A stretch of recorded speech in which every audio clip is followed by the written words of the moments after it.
at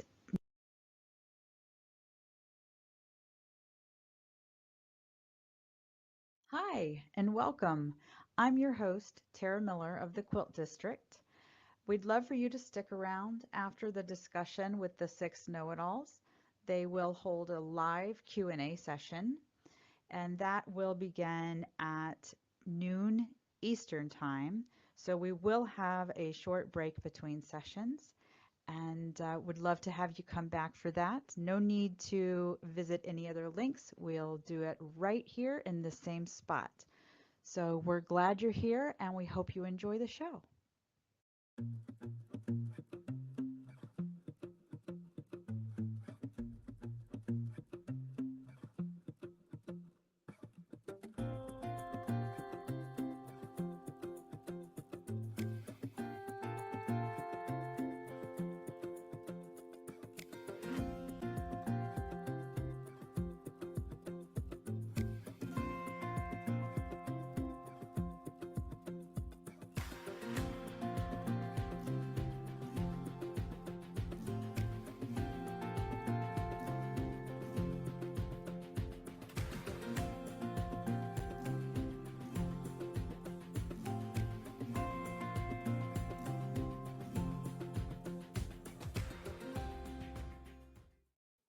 Hi, everybody. Welcome to episode 2, part 2 of the 6 know-it-alls and 6 quilts at it again. Just to let you know how this came about in case you haven't seen any before. 6 of us meet and have met for almost a year now, every Monday, to talk about our lives, to talk about politics, to talk about quilts. And after a while, we began to think that it might be wonderful to share this all with you because we all learn so much and contribute to each other's knowledge, and it's just an enormous amount of fun. We won't be talking personal, but we will be talking quilts, and each of us has a quilt that we want to talk about, and we will, and then the 5 others will join in a conversation about it if we have something to say. So we're going to get started with Barbara Brackman. Barbara is a quilt historian and author from Lawrence, Kansas. She's written many books over the past 40 years, indexing patterns, exploring women's history through their quilt making, and giving guidelines for dating fabrics and quilts. Barbara writes several blogs about quilt history, which many of you may be familiar with, including Material Culture and Civil War quilts. Barbara. All right, I'm going to start. I'll show you what I've got today. I have to share my screen here. And then I have to start the show. And it's about dress pictures. So what we're going to do is start with a quilt that's really a top, unfinished. I'm a volunteer curator at the Spencer Museum of Art at the University of Kansas. And about 20, 30 years ago, someone gave us this wonderful item, which completely confused us. We had never seen anything like it. So I'll show you some pictures. It is pictorial. It's covered with little vignettes. We noticed it was old, mainly by the costumes on the people. It had been in a family for 100, 200 years, and they lived in Kansas City. How it got to Kansas City, we do not know.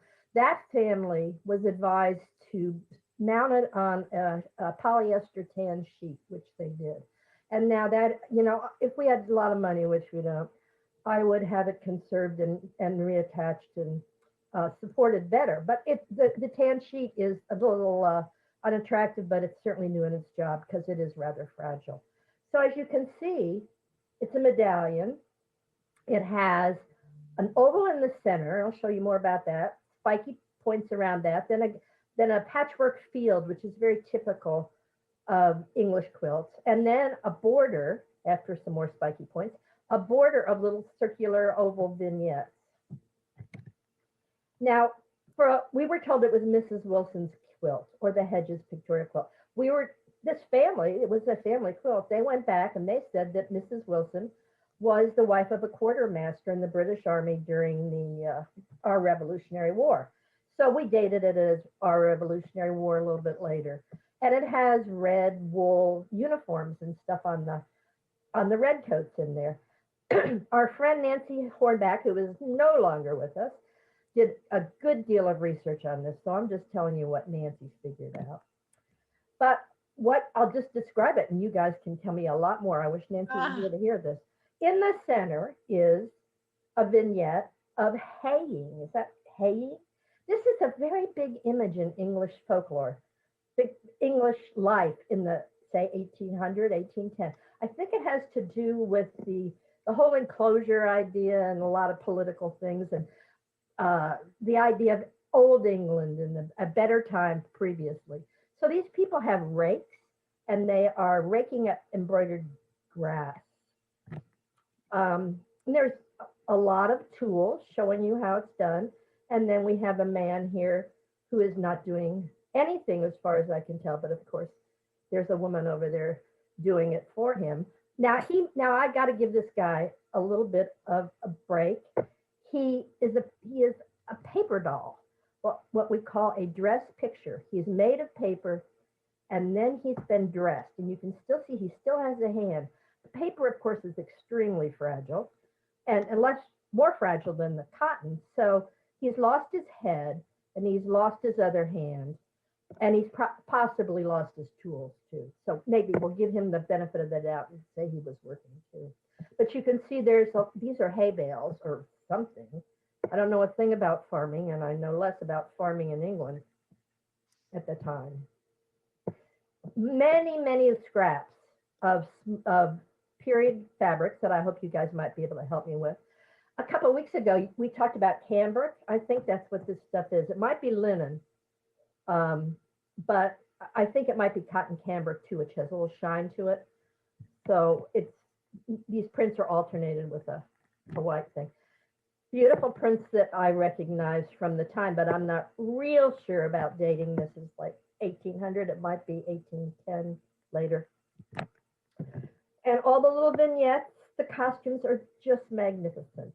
And each of these people is a paper doll covered with some kind of cloth outfit. And some of the little props there are paper and some of them are fabric too.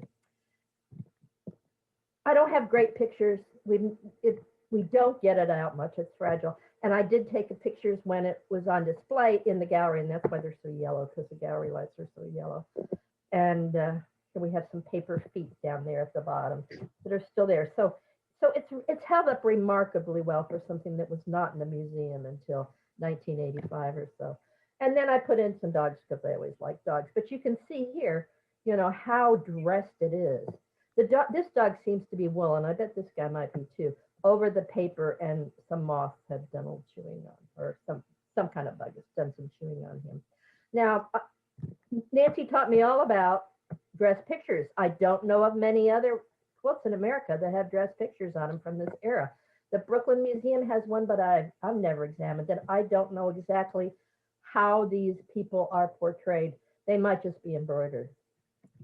I do see more in England, though. Now, I don't think this could qualify as a dress picture. This is Anne West. It says, Anne West, my work, 1820. I think these people have cloth faces, which is more durable. This is supposed to be Anne's wedding. Here she is getting married, and the preacher's saying, Amen. So what do you guys think? I'm sure ignorant. Alden and I our hearts are palpitating with excitement at this. We Mhm. love this.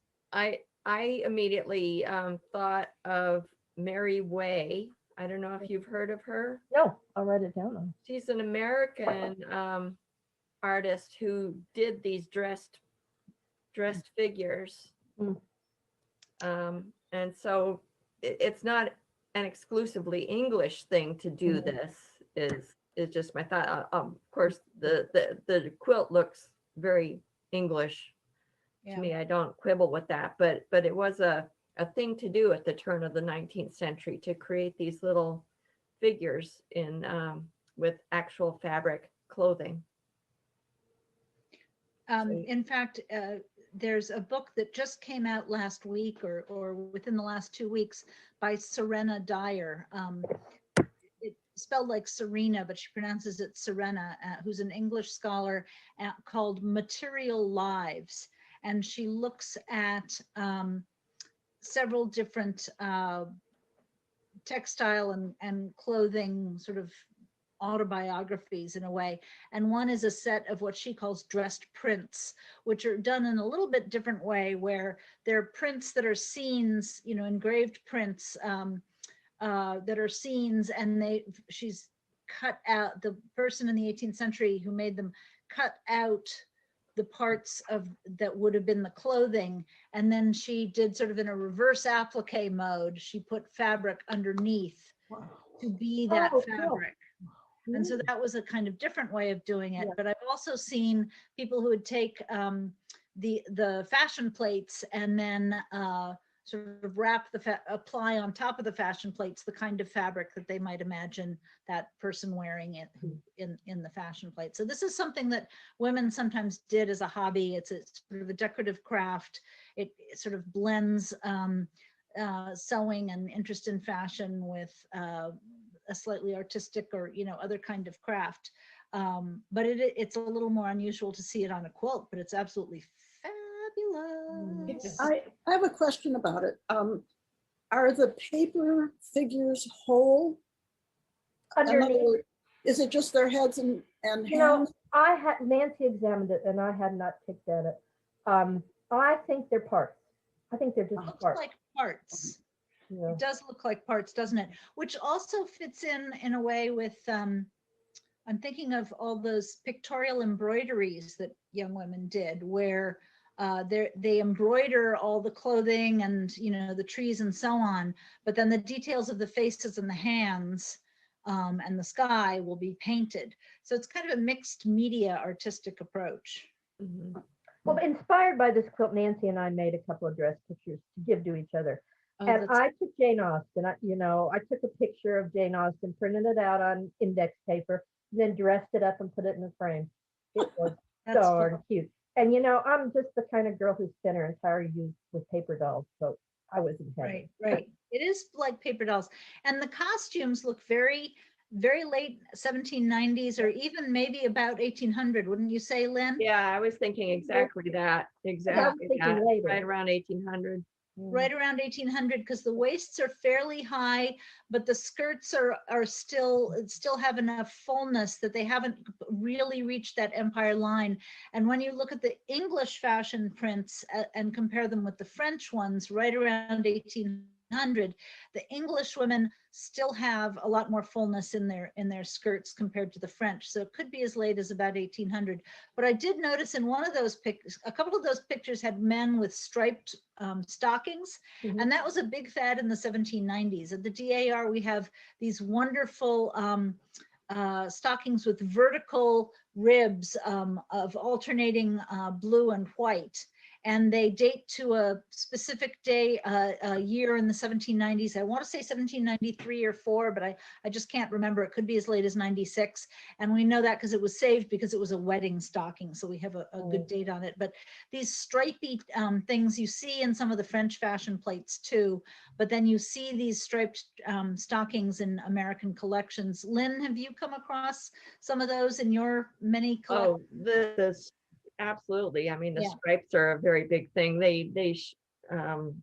Abigail Adams talks about them in a letter that she sends home to a son and that sort cool. of thing. So the Yeah. costume detail that I was like, ooh, about was the woman who was haying, and it looks like she's wearing a bedgown. Yeah. So it's like a short gown. It's a work garment, but it comes down more to like the knees, above the knees or something, over a quilted petticoat or something like that. So anyway, To go back. Barbara, can you go back? I don't have much time, Julie, going to tell me. Okay, But let's look again. real quick.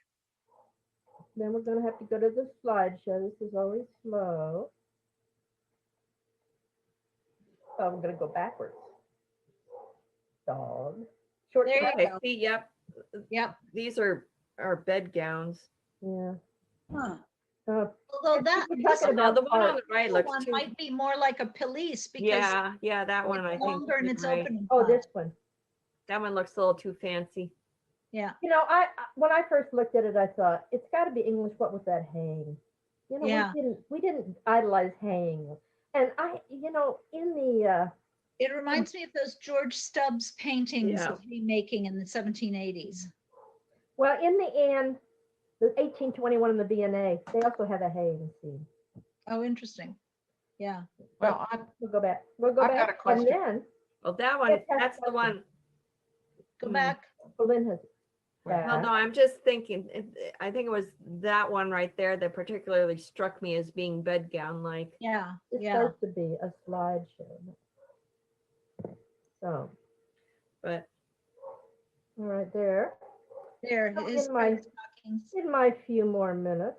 haying might be, if I could just give one more Yeah. little social comment here, haying might be seen as a nostalgic sort of thing, although they were definitely still in the middle of doing it the old fashioned way in 1800, because it's such an all hands on deck sort of cooperative labor Mhm.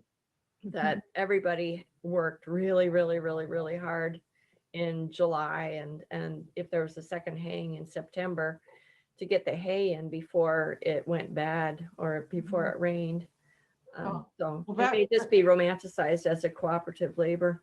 that was my question, though. These people seem to be upper middle class or even into the wealthy category, judging by the way they're dressed. And some of them, you say, are wearing interior clothes, bedgowns. No, that's No? just the name of it. It's not like it's bedwear. It's just the name of the garment. It's a work garment. It's like a short gown, but longer. So why are people it's in true, this they do this look sort like- of gown, these sort of very dressy clothes, Yeah. raking hay, raking grass? I don't think Well, they're really working. If you look at, I if you feel look that.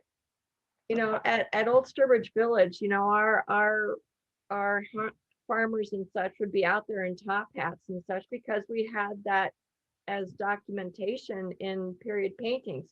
It's just that they're old, they wear the old beat up stuff. Oh, They aren't new, well, nice new clothes. Interesting.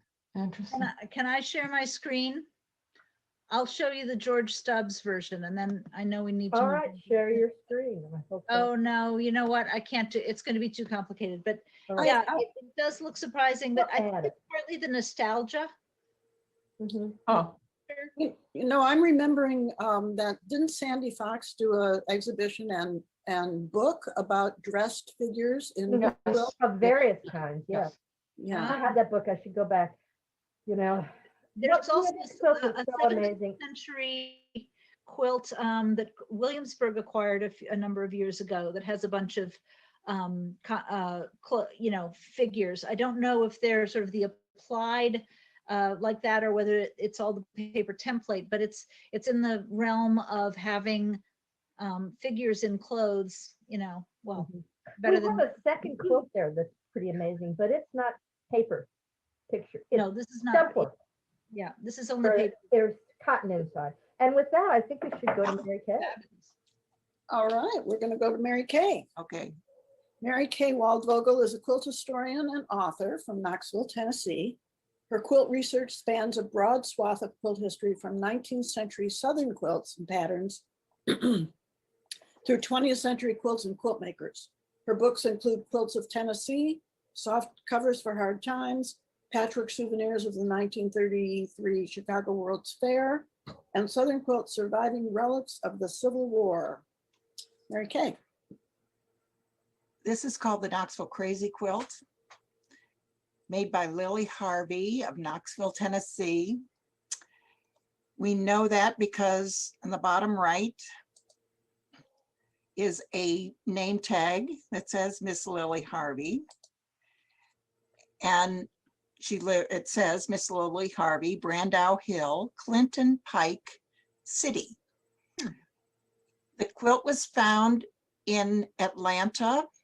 In fact, we know it was displayed at least once in 1974, maybe when the Holstein collection was there at the High, which is an interesting thing to think about. But anyway, we know the owner at the time showed it there. It was appraised, went to an appraiser in about the year 2000, and she saw all these Knoxville references on it and contacted me. And the more she described it, she kept saying, I think you really want to come see this. And so a woman, the curator from the East Tennessee Museum, from the East Tennessee Historical Society, Michelle and I went down to see the quilt. And it's just a fabulous piece. And I have studied it for about 20 years and just recently solved the mystery of when it was displayed. And it was through newspapers.com. I put in Miss Lily Harvey in quotation marks, so that would only show up. And it was shown at some kind of a carnival fall festival in Knoxville in 1899. And they had it for 3 years running. It was a huge event. People came in from the country, and this particular year in 1899, it was divided. It was a celebration of the 1898 Spanish-American War being over, and kind of a community business event. It was really sponsored by what would be called the Chamber of Commerce. So I was thrilled to find that out. But what I want to show you today are these images on here that are all very close to what we just looked at with Barbara's. They're all raised. I've been calling it raised embroidery. It could be stump work. It could be dressed embroidery like Barbara was showing. But let's first look at the quilt. At the top, all those images pertain to military. In the upper left, those men are from the Civil War, the 1898, the Spanish-American War, and World War I. In the center are, we think, Spanish-American War soldiers. And then notice down on the bottom, just in the second row on the far left, it says Camp Poland. Camp Poland was an 1893 encampment that had to do with the Spanish-American War, right close to where this Brandau Hill is, this Clinton Pike. So my feeling always was that she must have had something to do with that military encampment. And then in the upper right is Old Abe. It's hard to see here, and I'm not really going to talk about it much, but it's basically an eagle flying over an encampment of tents. And Old Abe was this group from Wisconsin, volunteers from Wisconsin, went into the Civil War, taking with them an eagle that they named Old Abe. And when they were in battle, they would let the eagle fly overhead and squawk, squawk, squawk. And when they went back to Madison, when it was all over, they kept the eagle in a cage, and it became, even when it was killed in a fire, they made a wooden sculpture. It's, if you're from Wisconsin, you know what Old Abe is, but I didn't know when I first saw the crazy quilt. It said hatched in 1861, died in 1865. Old Abe.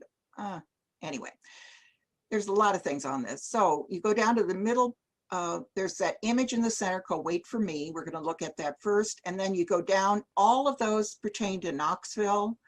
The one on the left is a milk wagon, a family eating in the center, and a woman, it says a rainy Sabbath on it. At the bottom, they're all African-American images, people. And where she lived on Clinton Pike, Brandau Hill is really on the campus of a historically black college, Knoxville College. And I'm pretty sure that she was, again, mixing with the people who were at the college. There were children there. They had a day school as well as a college. So that's what I know about it. But this image in the center, I think it's going to come up. Let's see. Yes. You can't see what it says at the bottom, but it says, wait for me. I'm going to show you a better picture of this. But this is the woman, the little girl in the center, Wait for Me. And you could see her dress she's a dressed image, figure, just like we saw in the one that Barbara did. But this is almost 100 years later. And we found the original source of this painting, and it was called Wait for Me by Sophie Anderson. And it was so popular that, as you could see on the right, it was made into a cheap, it was sold cheaply and probably appeared in people's houses.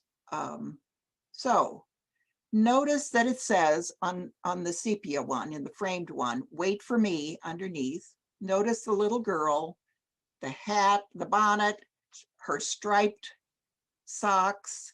She's tying them at the top. There's a little tablet and a poke basket. All of that is in the center of this. Here's the image on the left, different lighting on it, and it's not the exact lighting, but the details show up a lot better on it. Great. Wow. Wow. Yeah. And all of those, the little ties are loose. You could pull them tighter.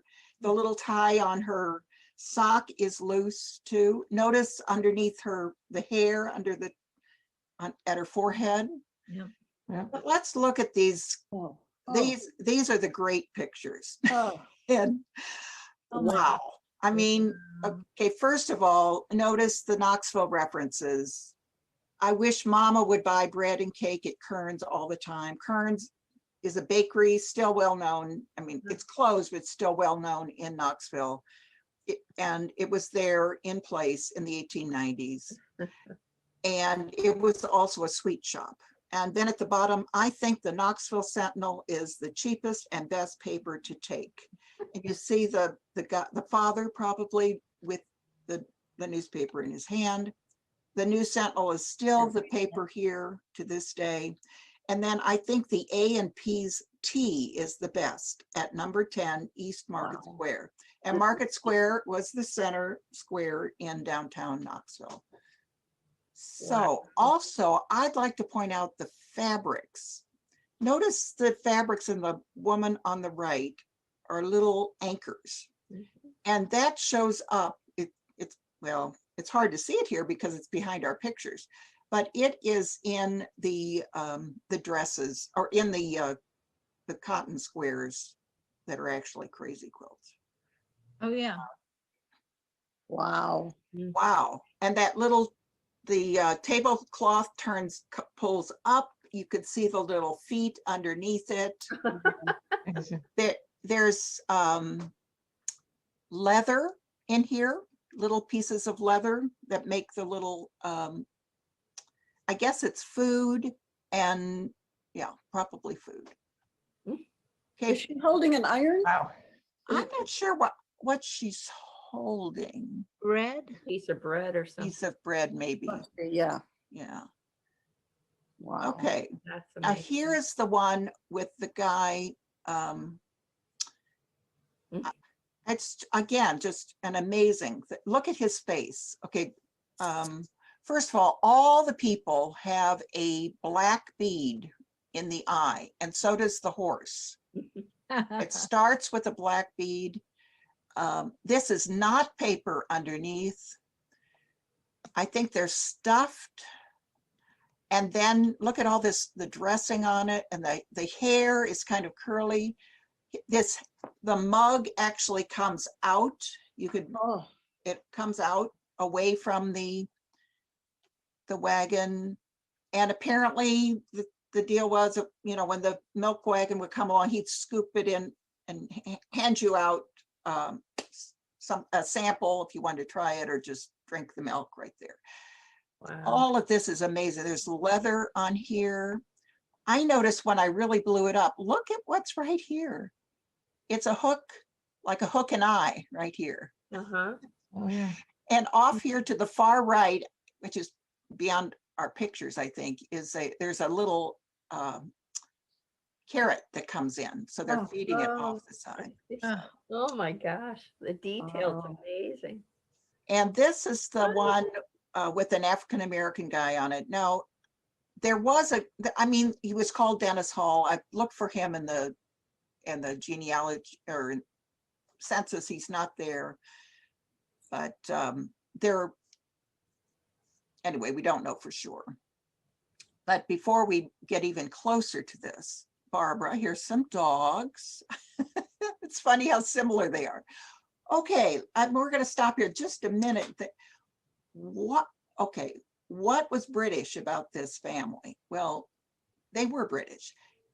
Lily Harvey is one of 4 children. They were adults when they moved from Madison, Wisconsin to Knoxville after the Civil War. The parents, James and Anne, were from Liverpool, England. All I can figure out is that Anne developed this hobby and that she was doing it even until the late 1890s with her daughter. So maybe the maker is Anne. Maybe she was making them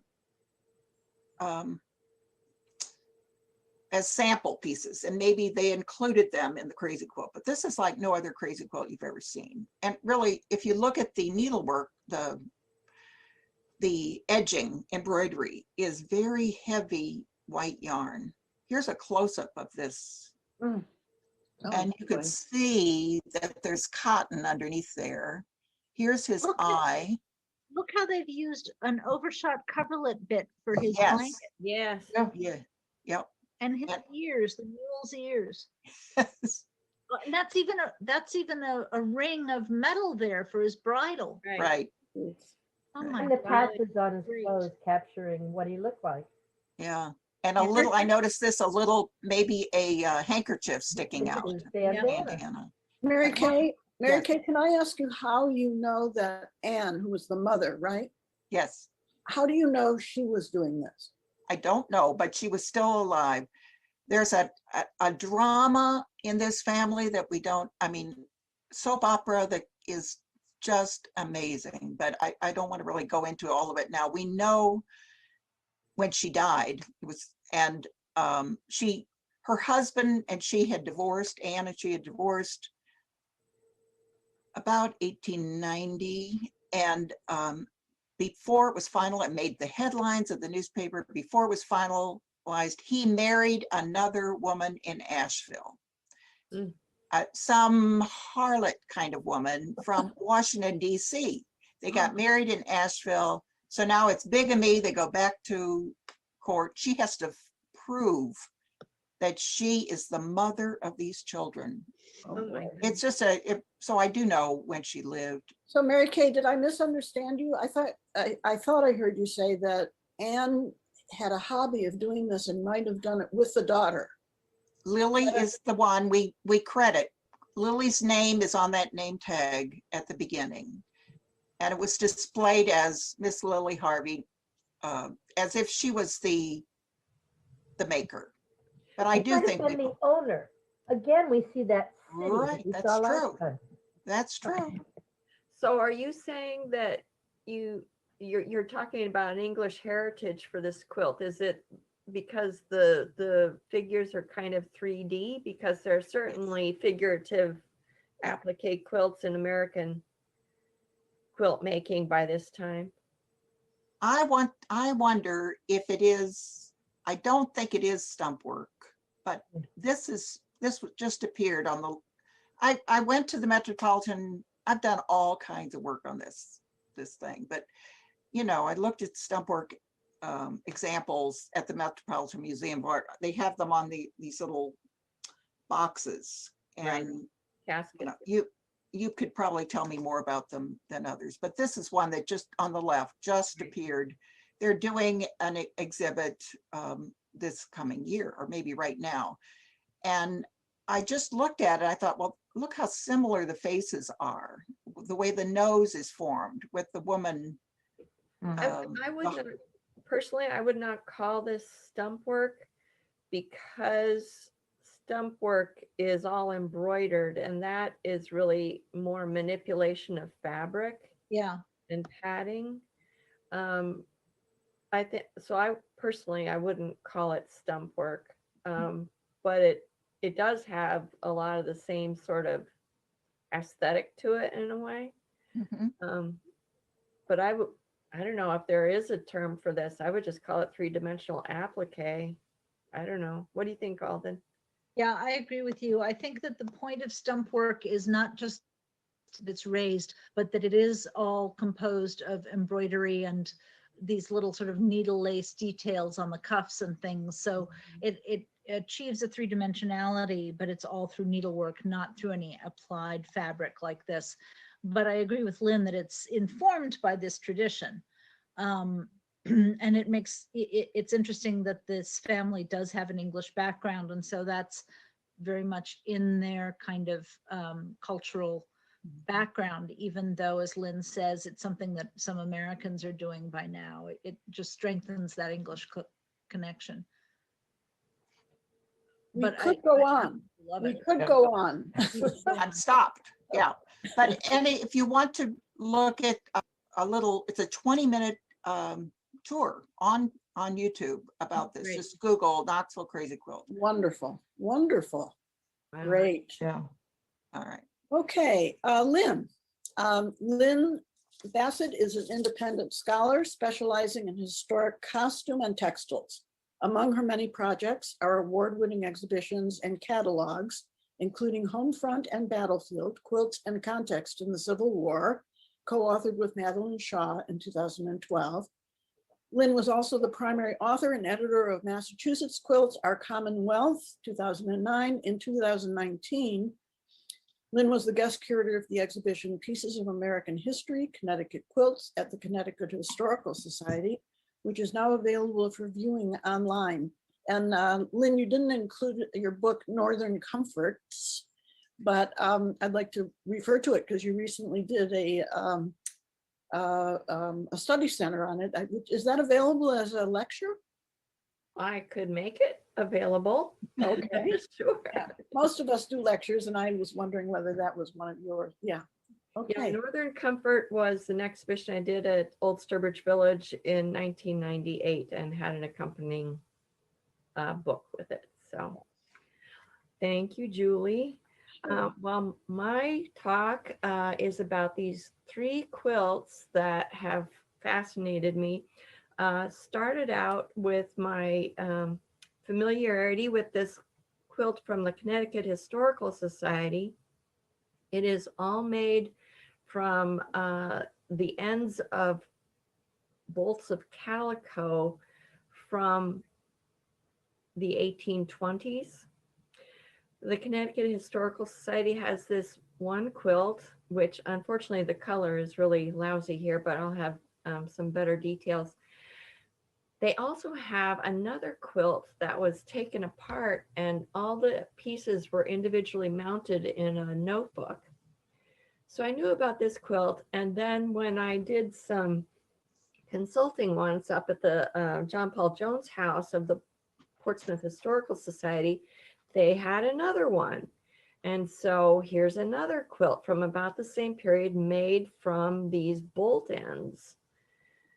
And then there's another one at the that is published in Down by the Old Mill Stream, the book of the Rhode Island quilt documentation project. So here we have these three interesting quilts, all made from the stamped ends of calico bolts of the 1820s.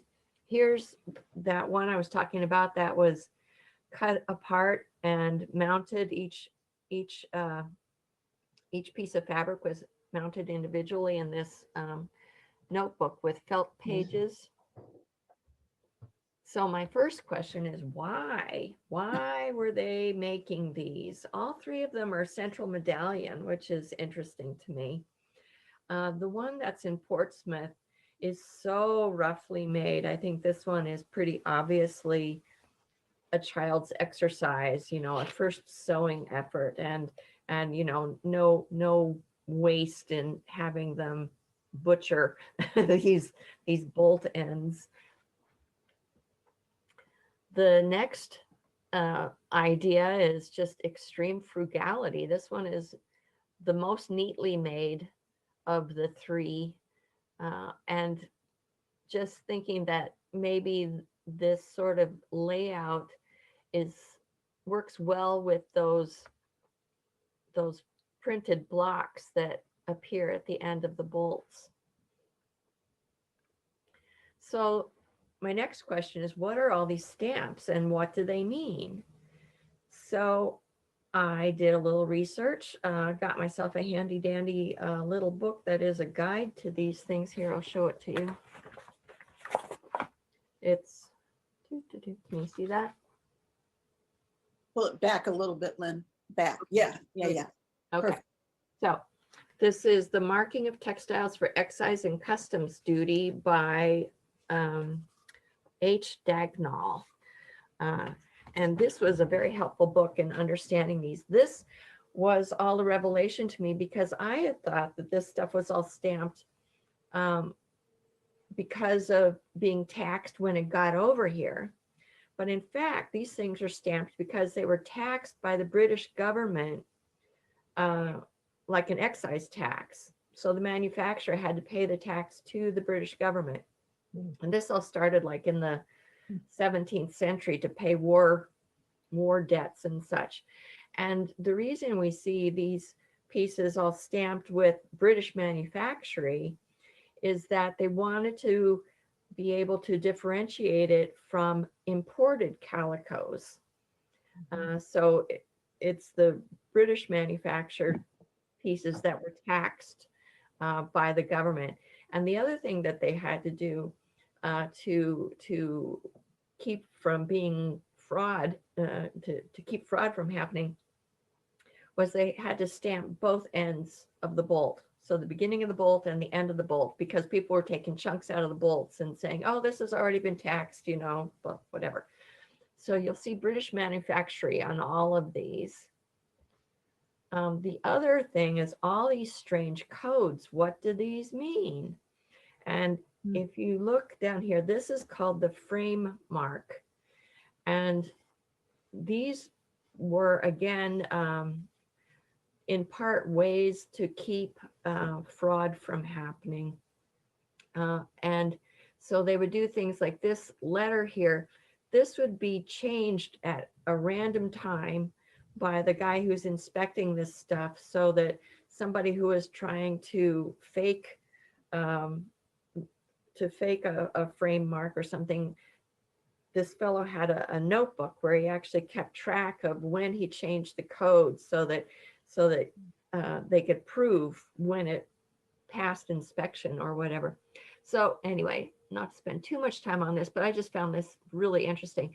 So we've got a coded date here, and they made this so obscure that how the code works is now totally lost. And supposedly this is the number of bolts that have been stamped with this frame. This is the length in yards of the bolt. So this is 28 yards. And this is the width of the bolt in tenths of a yard. So 6/10 of a yard is about 22 inches. So this fabric was 22 inches wide. Wow. Interesting. Yeah. So It's the other amazing. thing, was there a comment you wanted to throw in there? Nope. Okay, not yet. Okay, so the other thing I was really interested in were all the manufacturers. And looking these folks up, they're all in Lancashire.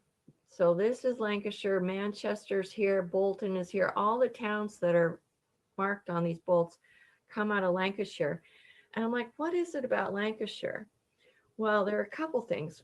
First of all, it appears to have been the county where all of the major textile inventors of the Industrial Revolution were from. I mean, this county just like was the, it anyway, it was just the birthplace of the most major people involved in the Civil War. You know, James Hargreaves, Samuel Crompton, and Richard Arkwright. All these people are from Lancashire. The other thing that's really important about Lancashire is that Liverpool is right here, and Liverpool was the major shipping port. And just for understanding, London is down here. Okay, so Liverpool's up here, and so that becomes the major shipping port. I want to interrupt here for a second. Yep. I want to go back to that one. I want to know if this is not important because of the geography. See, this, Oh, I'm sure the water power had much so to do with it. what most of us don't understand is what a fall line is. That if you get water going downhill, you have power for a mill. Right. And so that seems kind of obvious to me right there. Which is why New England was Yeah. such a The powerhouse. fall line was something I just recently discovered. Go on. Right. Right. I do think it's remarkable that so many of the really, critical people of the Industrial Revolution were from Lancashire. Crucible is the word I was trying to find. It's the crucible of the Industrial Revolution. But as funnily enough, I was saying in my lecture earlier today, as we record this, that Lynn attended, that part of England was also had a microclimate that was particularly humid, which apparently is good for processing cotton. Right. So I have a feeling that maybe that was the locus and the focus of where people were trying to figure out how can we invent things for better processing of cotton, because this Right. is what it's going to happen. So that if you were an inventive type, the thing you might be turning your inventive skills to would be something to help this nascent industry. Right. Maybe. I mean, I It's think like a sort of critical mass, like it's a critical mass of all these things coming together in Lancashire. Well, yes, and Lancashire is a huge center for wool production as well. Right, it was until cotton took over. right. Yeah, But that's a good point, Debbie. That suggests that they're already textile inclined. Right, There's already an infrastructure and they already know how to get it to market. right. So anyway, I just found that really interesting. That is. And so then I started looking at the names on here, and I'm not going to give you the history on every single one, but you can find these people now. You can get the histories on these people, and it's so interesting. The law required that they give their address. So they're James Bury and Brothers, Pendle Hill, British manufacturing. So you can look these people up and you can find out about them. Butterworth and Brooks, Sunnyside, Burnley. These are all Lancashire towns. And of course, also look at these wonderful prints. A lot of these, most of these in these quilts, they're block prints for the most part, but not entirely. Also figuring out when these people had these names and such, because partnerships changed all the time. So you can actually narrow down the period that these quilts were made pretty tightly to around 18, very much the 1820s, no question about it. Another one, see, he's moved. Here he's at 4 Primrose Lane. There he's at 3 Primrose Hill, I guess it is. Anyway, we'll keep going. All of these names, like I said, Hargreaves, major important people. Okay, but then we get to Sir Robert Peel. He's interesting. He was, all of these people are described in the literature as self-made millionaires, basically. It was a period of huge economic growth, and these people just knew how to milk it. And Mr. Peel here, Sir Peel, was one of the really big dudes, and his name comes up a number of times in these quilts. And he spawned, his son was a member of parliament, and his grandson became prime minister. So these are big important people. But I also like to think about the background in this. And there's this really important political cartoon by Robert Cruikshank, English Factory Slaves. These factories employed thousands of children from the age of 8 on up. And the conditions for many of them were horrible. You can see Sir R. Peel. So he got his own bail, noted here in this cartoon. But apparently he was actually not as bad as many other manufacturers. He was known to take children from the workhouses of London and employ them in his factories. But he treated them much better than others who apparently would beat the children to keep them awake because they were working 14-hour days. So just think about this as you admire these beautiful 1820s fabrics and think how much you love them. Think about what went into the labor of them. Anyway, Sir Robert Peel actually was one of the, it must have been his son, who actually worked on the legislation that limited the hours of children's labor and such. So they were actually one of the better guys. So I don't know why he got noted in this cartoon. Here's another one of his stamps, Peel and Company, Bone Hill. And anyway, just to show you, super. This shows up on these. That's a quality statement. And another one.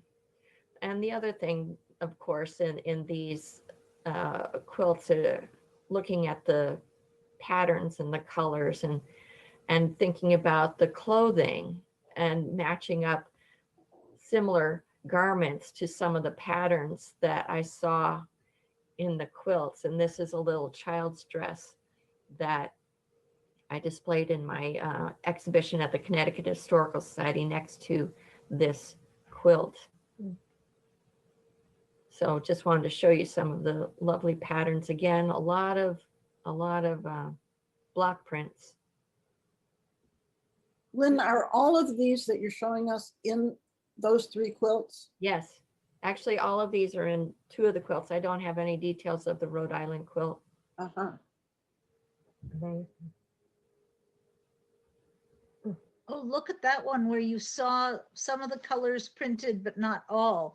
I mean, in some of these you get Oh, a lot of them are you like get- that. yeah, I'm just noticing that you're seeing the process of printing. Right. Is The evident. both end. Yeah. Right. I mean, these are just incredible for identifying the source of these prints. Yeah. Right. Yeah. I love- Lynn, is there provenance on any of these? No. Because Which it begs is the so sad. question, who has access to the bolt ends? The wife of the man who owns the store where they're being sold. Right. Unfortunately, not a single one of these has a history of ownership. That's a shame. Yeah, it is. And it actually makes me wonder, are they even American? I mean, they're all Silber medallion. Yeah, I'm trying to think of a scenario where, say, the customs guy's wife, it was a perk of the job, but I think it might be more English, or at least somebody salvaged them in England, might have shipped them over. But aren't Oh, these they- things but you say these are things that they're stamped this way in England, but Right. that doesn't mean they couldn't have been exported to the US. Correct. And Yeah. that is, that brings up another interesting point. These absolutely could have been made and, spent their whole lives in England until somehow they ended up over here. But if they got exported, then the government had to pay back to the manufacturer the tax that they had extracted initially. Huh. And the calicos became such a huge export for Britain that they eventually kind of gave it up because the bookkeeping was a nightmare. And so they stopped this excise tax on the manufacturers in 1831. And so one would imagine that they stopped bothering with all these stamps Mhm. at that time because they were no longer being taxed on this stuff, in England. Wow. Is the Rhode Island example the one with the tufts? Correct. I have seen that in Maine and New Hampshire quilts. Have you seen it other places in New England? The tufting. Yes. Oh yeah, I've seen that. There's some at the Connecticut Historical Society. So they could have been made in this country. Yeah, they could have. Mhm. I just have no idea. But anyway, I just kind of get a kick out of these ones where you can actually see it says blue and yellow and Yeah. Backwards. Fabulous. yeah, they stamped it on the other side. Why did they do that? I mean, isn't it obvious that it's Red. Red, yellow. and it's pink, and I like this one's purple, but it's on the other side. These are fabulous. So I think Might that be that they had several colorways. And this one, chocolate, it's chocolate, Yeah. red and yellow. it's always chocolate. I saw chocolate stamped on several. And look, here's cambric, our word of last time. Yeah. I've seen chocolate as a color in some of the dye books in the Rhode Mhm. Island Historical Society, and in some other fabric sample books where they show you several colorways of a print, and it'll say chocolate, or the dye recipe will say chocolate brown. Mhm. Diane Kagan Affleck one time showed me a book that says recipes for chocolate, but it wasn't candy. Oh darn, I think that's it. No, there's one more, orange. Oh, it's orange. orange! Yeah. I love it. But look at those huge stitches. This is the one at Portsmouth. I think that's got to be a child. Yeah. You know, well, we could talk about that, but that's a distraction. There's two sides to life. There's when you're a small child. There's when you're a little bit demented, but you still remember to sew. Right, You get supervision. right. So, Wonderful. Thank you. yeah. Are we out of time? Is that me? You're out of time, girl. Okay. Well, thank you. Yeah, thank you. Wonderful. Debbie, we're going to Debbie. Debbie Cooney is a quilt historian and collector with a special interest in quilts made in the 200-mile radius of Washington, D.C., Maryland, Southern Pennsylvania, and Northern Virginia. Debbie participated in several county-specific quilt documentation projects conducted in Pennsylvania. She was the editor of a Maryland album, the book from the state's documentation project, and co-author of 2017 Uncoverings paper from American Quilt Study Group, Baltimore Album Quilts New Research. Debbie. All right. Maryland women, especially in and around Baltimore, loved to make chintz quilts and did so from the 1820s through the 1840s. And this is a particularly nice example from Stella Rubin's inventory, circular pattern, which Baltimoreans loved as well as people in Charleston. Seems to be a motif that the two cities really shared. Wonderful chintzes and a beautiful workmanship. Mathematical Star is the name of this pattern. It was a particular favorite of Maryland women in the 1830s and 40s. And this is a fabulous example with gorgeous chintz, not only in the cutouts, but in the colors that just radiate from, and the wonderful wide borders. In the 1850s, Maryland quilts had chintz or chintz. No, as the block style became popular at that time in the 1840s to in 50s, Maryland women adapted chintz applique and sashing to the new fashion. And this one is very cleverly done with these very large applique blocks, but with that chintz sashing and border, it's both chintz applique and the block style. Here in the 1850s, Maryland quilts had chintz or chintz type borders surrounding appliqued and pieced blocks. So the fad for chintz borders especially lasts very long time in Maryland and even in Virginia. And this is a very good example of how long it lasted and how well it actually works with calicos in pieced and appliqued quilts. But this is the one I want to talk about. This lily quilt was found in Washington County, Maryland, which is about 70 miles northwest of Baltimore, and has a very long border with Pennsylvania. And nicely quilted, small, interesting blocks But the best thing, of course, is the border. That was the real selling point for me. And it was the vine border, I just had to have it. It's made of flowers and vine are made with a handsome blue-green print. Plus there are turkey red fabric appliques facing the center field. And of course, the nice quilting shows up very well. The border's applique seems to be imitating chintz fabrics in calicos. Chintzes from India inspired a design revolution in Europe and the US from the early 18th century on. And the maker of the lily quilt was probably responding to later versions of bed covers or wall hangings like this one in chintzes made in England or France. Or like motifs in this chintz fabric for furnishing or for dresses called Indiennes. The border on my lily quilt turned out not to be unique. I saw that when I was checking Stella Rubin's website one day and saw this applique Laurel quilt. I went out there and she allowed me to photograph the two quilts side by side to compare the scale of the border elements. While cross laurel branches are much larger than the lilies, the border motifs range from almost identical to very similar. The red and green fabrics of the border and the center field are different from each other in these two, and from in this one, and as from what's in the lily quilt. Cross laurels or photinia branches were very popular in Maryland, showing up in Baltimore album quilts by the 1850s.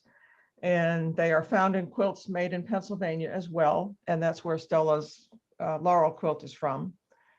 Fortunately for me, Kathy Erickson bought the quilt and has kindly allowed me to share photos of it. And over here on the right, you see her cross laurels collection. And on the bed is a Baltimore album quilt with one big block with this motif.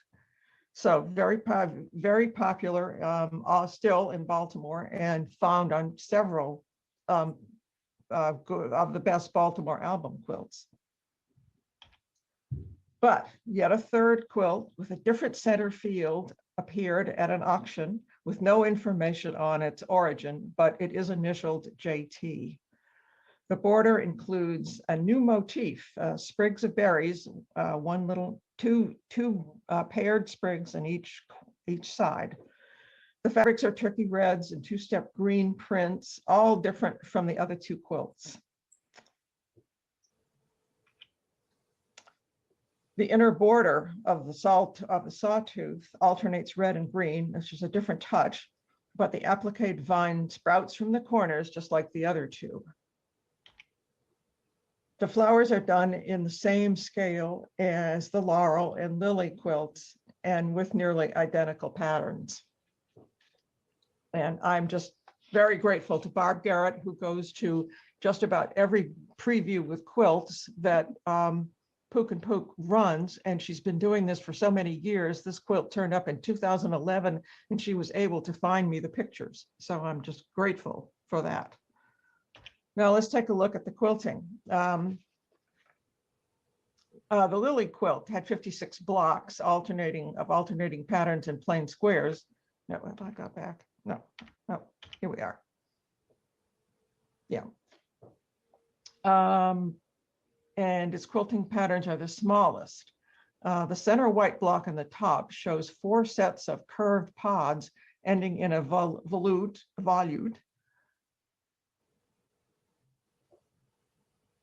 design with sort of a waffle in the center. And that is a design that shows on all of the rest of these quilts. Below in the right is a scrolling feather enclosing a crosshatch sort of waffle, largish waffle. And on the left is a feather surrounding a daisy with crosshatch center.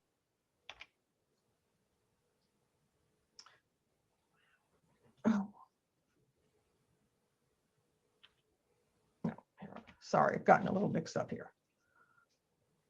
Oh, here we go. The figures of the 16 block Laurel quilt are much larger and with a lot, she has a lot of space to fill here. On the left, we see a pumpkin-like motif, and on the right, another waffle, both enclosed in feathers. Here on the left, we've got feathers bending in U shape, and on the right, encircling a tropical-looking petaled blossom. Quilting on the wig rose flows among the central flowers and their buds, largely in perfectly executed feathers. Here is the waffle center on the left and a large pod on the right.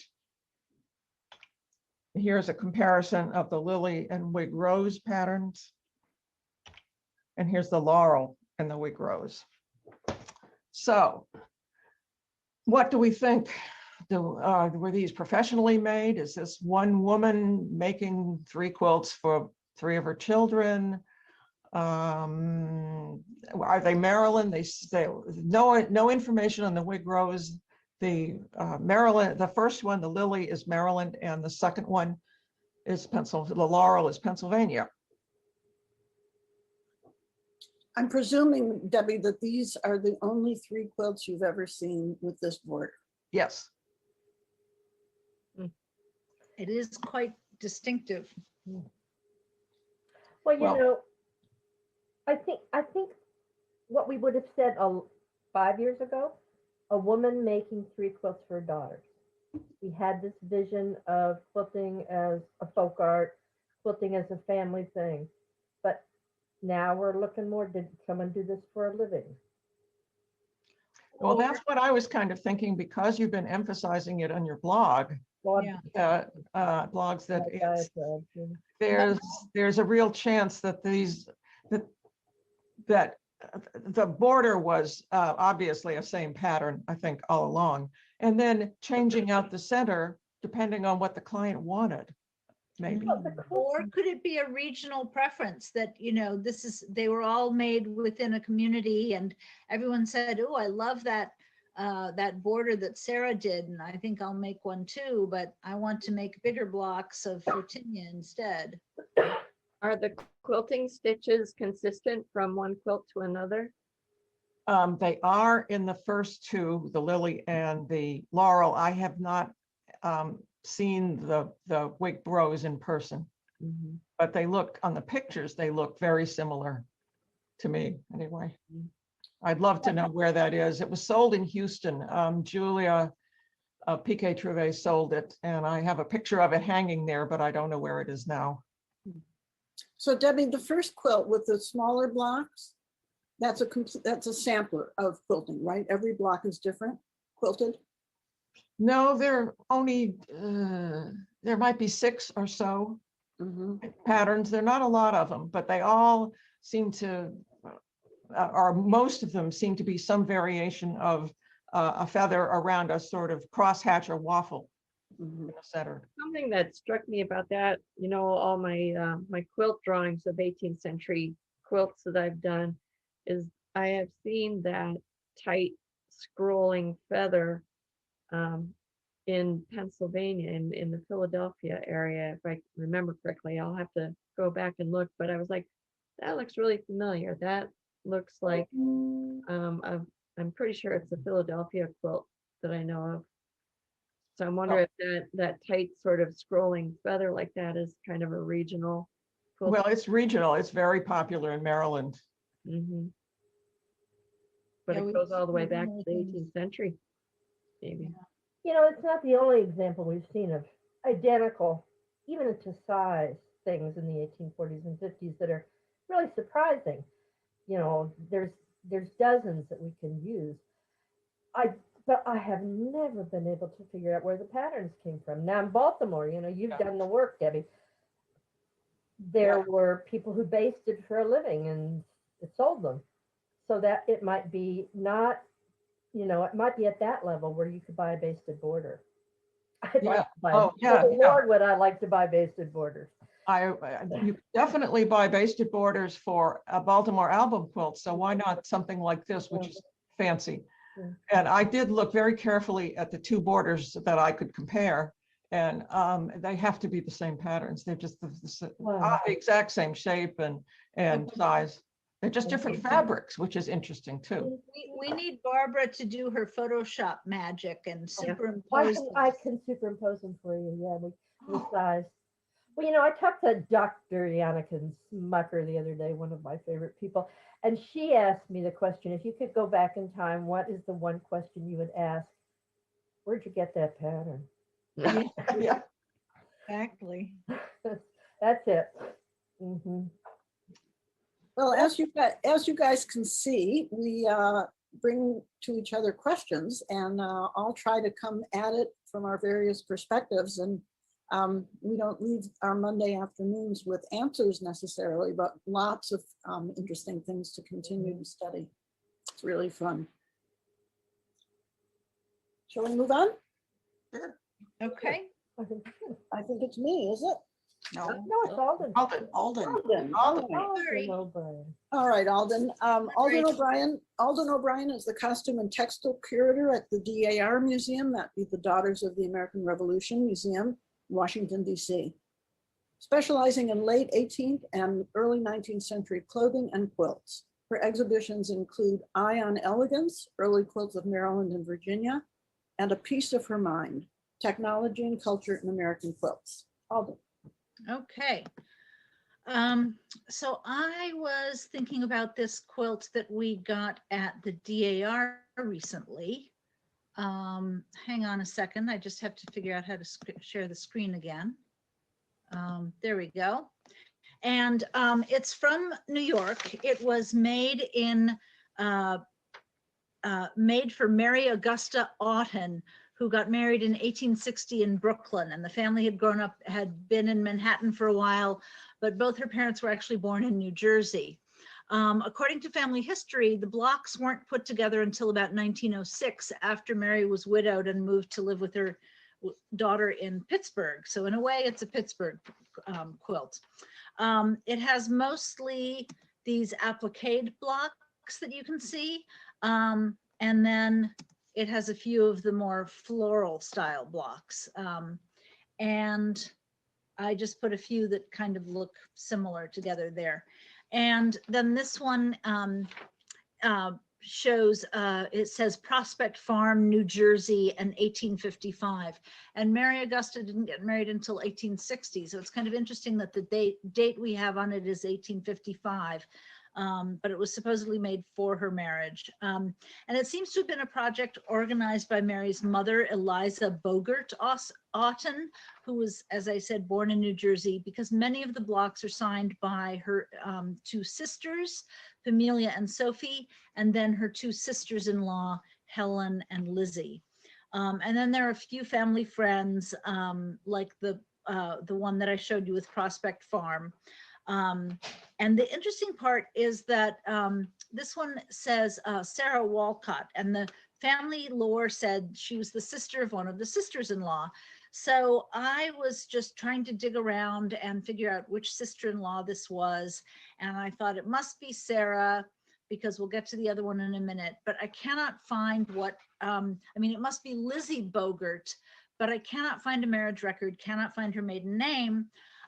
So I thought, well, it must be Sarah. And then I went back and I looked and I said, well, of course, these two look similar, and they are the only two that have these, you know, statements of, you know, faith, hope, love, truth, etc.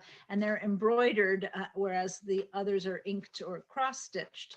So sometimes the design of the blocks can give you clues to what connect, which reminded me of this other pattern, this other quilt at the DAR, also in New Jersey, made in a Quaker family, which when you look at some of the similar pieced designs, they turn out to be from the same branch of the family. So that is kind of a good reminder to look for. The other sister-in-law was Mary. And she was, I found her marriage record, and her maiden name was Evans. So then we have this thing stitched F. Evans, and no family lore about who F. Evans was, but you can find Franny Evans in the same household in the 1850 census with her sister Mary. So that seems to connect those two. And then I just thought I'd throw in this, which we got the following year. And this is actually an Alabama album quilt, believe it or not.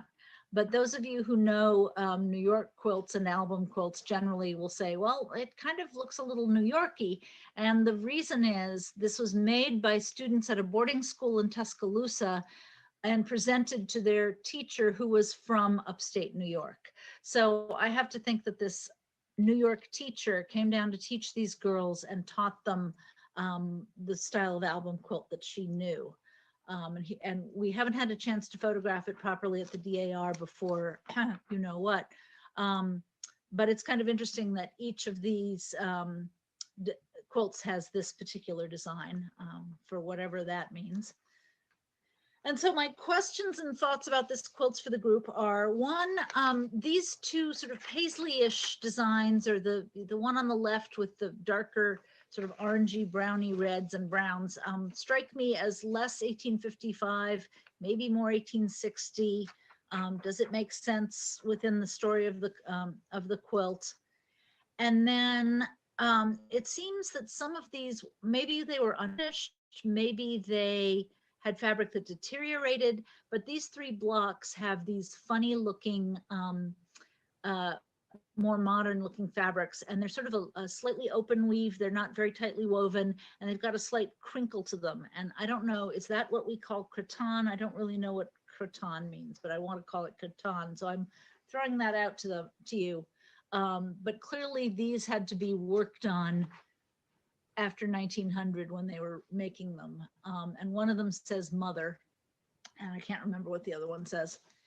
And then I just wonder about these. I wonder about the pink. What do you think about the pinks? Are these also replacements? That grayish fabric seems to be discolored, but if they replaced the pinks, why didn't they replace the grays? Just wonder what you all think about that. And so that's all I need to present to you. Oh, So I can stop that's sharing. a lot of stuff. That's a lot of stuff. Well, I want to say first, it looks like a work in progress. Many clues to a long period. They said it was finished in 1906. You know, Yeah. the two things that jumped out at me were the blocks that had the red embroidery with the turkey red cotton thread. Said that is a pretty good clue to a maybe 1880s or later inscription. You just Is that right? Okay. Yeah, and my experience has been that when you see that, you have to have the turkey red, reliable turkey red cotton. What it might have been earlier would, of course, what it might have been earlier would be. So it might have been inscribed, but they embroidered over it. Maybe the ink was eating away a little and they wanted to preserve Maybe it. they just wanted to add to it. Look, and then you've got that Cretan. Now, what is Cretan? Cretan is a place in France. And I'm looking it up in my Cole's dictionary. good. of dry has goods. everything. And it's tacky fabric. I always tell the story. When I was teaching quilting, when I first started, I said, we're going to use big pieces of chintz in our quilts in Chicago. Some lady said, I'm not using any of that Cretan in my quilt. But it usually has have a- bad rap Does it because usually have- it fades. It fades. It's also quite coarse. And as you said, you saw that it was a twill. So a lot of it's a twill? Is a twill cloth. weave usually? It's often a twill. I'm pretty sure this was not a twill, but it was sort of cheap and it looked more like sort of an upholstery print, and that was what I sort of thought Cretan maybe was. Yeah. This is It's another name for chintz, but a later name that it's like go and say, I buy my clothes at J.C. Penney, you know. Okay. Okay, Lynn has a dictionary here. Yeah, I have the official Cole's Dictionary of Dry Goods from 1892. And he says, first of all, the name is derived from the first maker, Monsieur Craton of Paris. Whoa. Originally a strong white fabric of hempen warp and linen weft Oh, with Very various textures of surface. So yeah, that crinkly okay. surface. A crepe. Sometimes plain, but oftener twilled or mommied. I don't know what that word is. It's in quotations. MOMIED. Never heard of Wow. that. Mm. I like it. 40 years ago, when chintzes went out of fashion, an enterprising Philadelphia manufacturer saw the beauty which might lie in printing the white cretonne with delicate patterns and finishing it with a glaze, and forthwith placed his inspiration upon the market. The fabric came into immediate and permanent popularity. It is used for many household purposes, chiefly, however, for curtains, chair, and sofa coverings. Okay. I just did a quilt sharing for that Arizona, anyway, I did a quilt sharing, and they brought a red work quilt, and she described it as having embroidery purse, and I thought, whoa. So anyway, when we looked close at it, it was Cretan, what I would call Cretan. So they'd cut out a lily out of a gown, a house coat that was made of Cretan, or maybe it was a curtain, but it's large scale. It's kind of funky, but so they cut it out and embroidered it down just like they would on a fancy chintz quilt. So there were two of those. And then there was even a little animal when we got in real close. That's the fun part about these Zoom things. You could really go in close, and it was the same thing. Yeah. So it's interesting. So that was 1900 on yours, 1903. This was 1885, 90. The date on one block is 1855. She's married in 1860. It never gets put together. She's widowed in 1902 and moves to Pittsburgh. And for some reason, the year 1906 is what the family thought. And I can't remember why she thought that specifically, but the first decade of the 1900s, it's put together from the existing blocks. And also, I forgot to mention that sashing seems to be just the perfect red for the 1850s. And it seems to be the right proportion for the 1850s. The binding is actually another strip of sashing. It's just that most of it has been folded over to the back. And then the backing is a fabric that you would definitely say is, around the turn of the century. It's a perfectly nice little print, but it's definitely not 1850s. So it's an intergenerational quilt. Even the sashing was ready to go. It just wasn't put together. And don't forget that paisley you pointed out too. Those brown paisleys. Yeah. Post-Civil War, right, for the most part. Which are? The paisleys that you pointed out, the brown and red. Yeah. Stripes. So, because those two looked funny to me. So, you wonder about this thing about, it's for a wedding, but 1855 is really early to be making for a wedding in 1860. And then those other squares look post 1860. So I tend to take this wedding made for someone's wedding thing as part of our mythology about quilts, about, that people tend to think that the only reason to make a quilt is for someone's wedding. Now, of course, there's always the dubious gift of a bunch of blocks for your wedding, unfinished. You'll get that done in your first year of marriage, dear. Right. Yeah, right. And then, Helen and her sister Franny just didn't get around to contributing to the wedding quilt until a few years later. I don't know.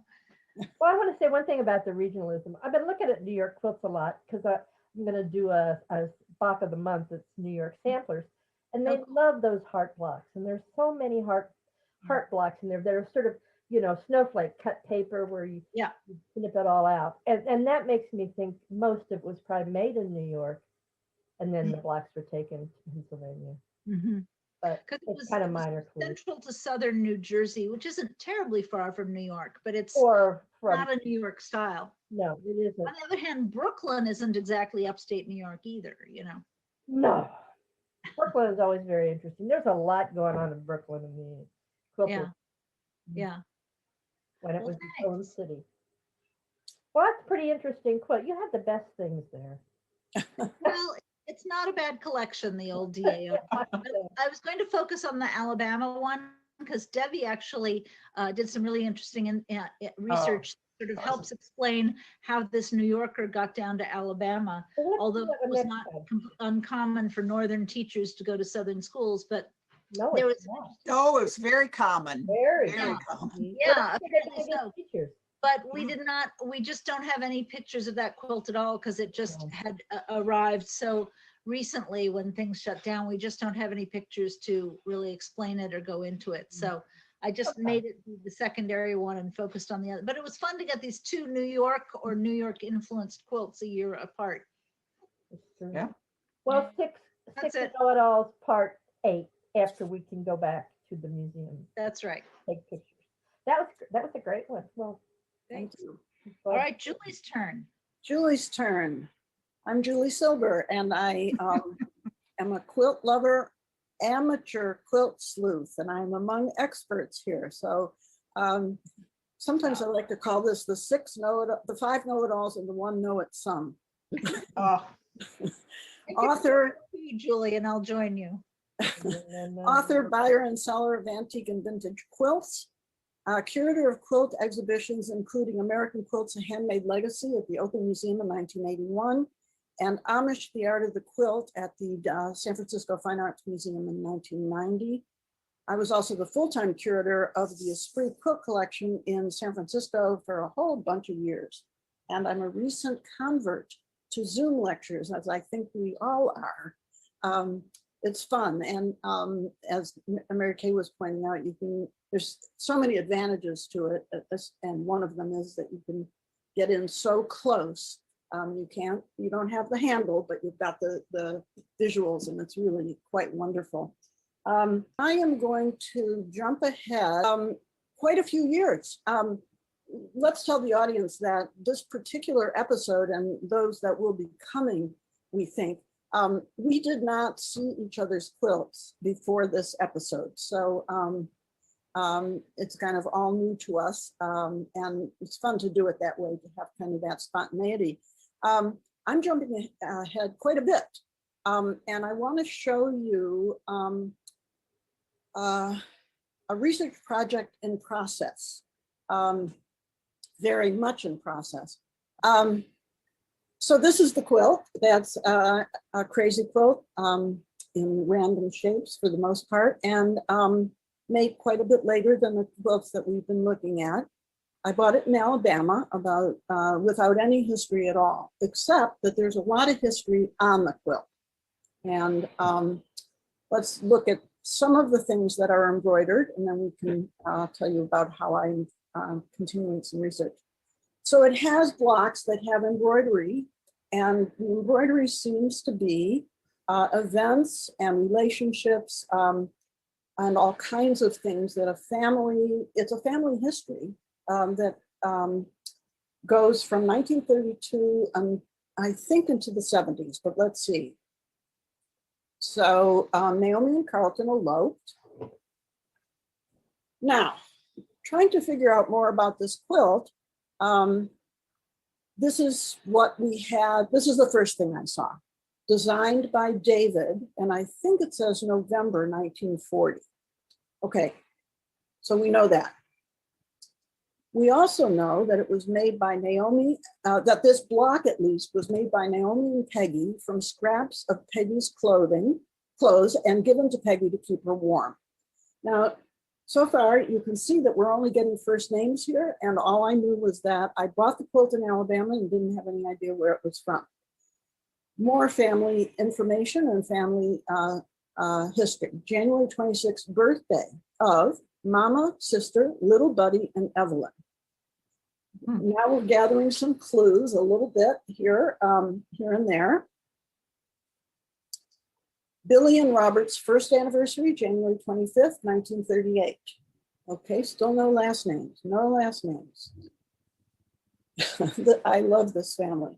Papa becomes a property owner, bought a 4-unit apartment, January 7th, 1938. I am so happy.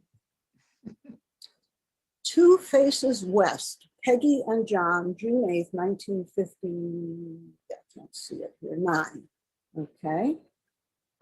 So all kinds of things that are happening in the family. Why can't I go ahead here?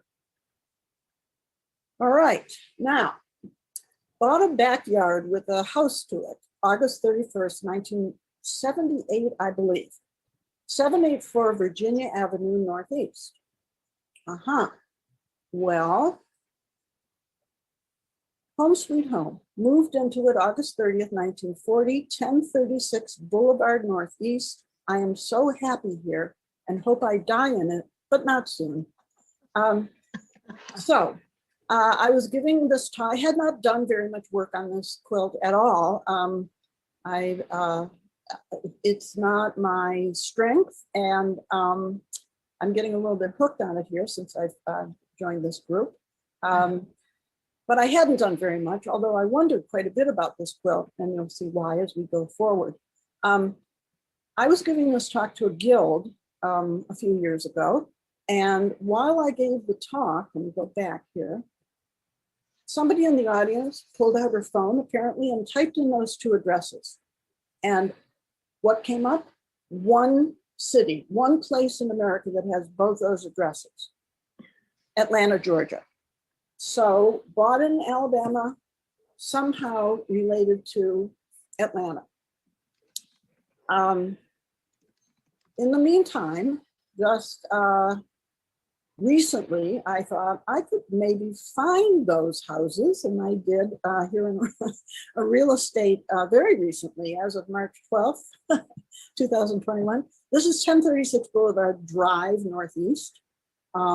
And if you want to buy it, you only have to spend $359,000. And then I went to look for 784 Virginia Avenue, Northeast, and this is what I got. It ain't there anymore. But both of these places are in Atlanta. And now, a little bit more information. This block says, Bas Mitzvah for Dinkey, June 9th, 1946. And then in quotes, Holy Moses, hallelujah too, at last we've got a real kosher Jew, from the Song of Rose. So what does this tell us? It tells us that this family, or at least parts of this family, are Jewish. And Bas Mitzvah, for those of you who don't know, is the female equivalent of a bar mitzvah. And at the age of 13, the kid is considered an adult and is presented by the parents to the rest of the congregation in a ceremony known as a bat mitzvah, or a bar mitzvah, bat mitzvah, or bas mitzvah. Bas mitzvah for Dinkey, June 9th, 1946. Okay. David's dancing school closed December 18th, 1955 at the wedding of Deanna and Art. So we've got all kinds of first names and a little bit more information as we go forward. And then we come upon this block, a real last name, Deborah Kerbell, or Kerbell, born 11th November, 1956. And then below that, I used to think it said Dad's unveiling, 18 November 1956, but it doesn't. And I found that out because I tracked down Deborah Kerbell. I thought, I'm going to look for her. So I looked for her and I found her on Facebook with a married name of Schilling. And I wrote to her and through Facebook, and I told her that I had this quilt and I was wondering, could this possibly be her? And we spoke on the phone. And the first thing she told me was that she had never heard of this quilt. She knows nothing about it. But in fact, she is Deborah Kerbell, and she was born on the 11th of November in 1956. Now, DVD's unveiling, 18 November 1956, another little tidbit of Jewish life. Jewish people bury the dead within a day or two of the death. And the funeral's at the graveyard, but there's no stone. And what we do is we wait 1 year exactly, and then all gather again at the graveyard, and there is now a stone, and it is unveiled. Deborah told me that even though she doesn't recognize very much about this quilt except her own name, but she told me that, again, a Jewish tradition, Jewish kids are never named after living people. They're named after people who have died. And the idea behind that is that the angel of death shouldn't get confused. So the angel of death comes to get somebody, you want to confuse that with the baby and have the baby die. So she said, I know that I am named after David Leventhal. And my thought was, look at this. It's like she was born 11 November 1956. And on the 18th of November 1956, a week later, we have an unveiling. Now remember that the unveiling is a year after the death. So I go and look for David Leventhal, who, and let's see what I found. I found David Leventhal right away, and look at that. David Leventhal, 65, of 785 Virginia Avenue Northeast. So the date of death, gee, I say I don't have it here, but the date of death is exactly the date that we, that one, it's, you know, a year and a week after she was born or something like that. And let's see what we have here. Okay, so there it is. Bought a backyard with a house to it, August 31st, 1978, 784 Virginia Avenue Northeast. And that's just what we have in the obit. And there it is again. This is a slightly different version. Now, the obituary says that he died in Paterson, New Jersey, as he was visiting someone in Paterson, New Jersey, and died there. But in fact, he lived in Georgia. Now, let me go back to Deborah Kerbell. Deborah Kerbell was born in New Jersey. She happens coincidentally to have moved to Atlanta late as an adult. And she said, we have relatives in Atlanta, and I have cousins here who I'm not close to. She also has a brother who is doing genealogy of the family. So I started this by saying that I'm mid-project, and I don't even know that I'm mid-project. I'm at the beginning of this project because I have not heard yet from the brother, but I'm on it. So, excuse me, Julie, can I interrupt? Sure. That's going to be August 31, 1948. No. But he died in 1955. Five. That's right. This is, 1948. Very good. That Yeah. looks like it could be a 4 to me, not a 7. It has to be a 40. It has to be a 1948. And I'm really glad you said that because although it does look like 78, that would be. But it's so off from everything else. Yeah, absolutely. Good, thanks. Good observation. Okay, so let me go. Yeah, that's the big block. And I want to go back to one thing here. Okay, I asked Deborah Kerbell, had she ever heard of any of these people? And the fact is that she hadn't heard of any of them except David Leventhal, if that was in fact him, and it is. And then she said, I do have a cousin named Deanna, and they call her Dinkey. And I thought, okay, let's see here. I have found a woman called Deanna Dinkey Stempler, whose dates, so here's a bat mitzvah. She'd be 13 in 1946.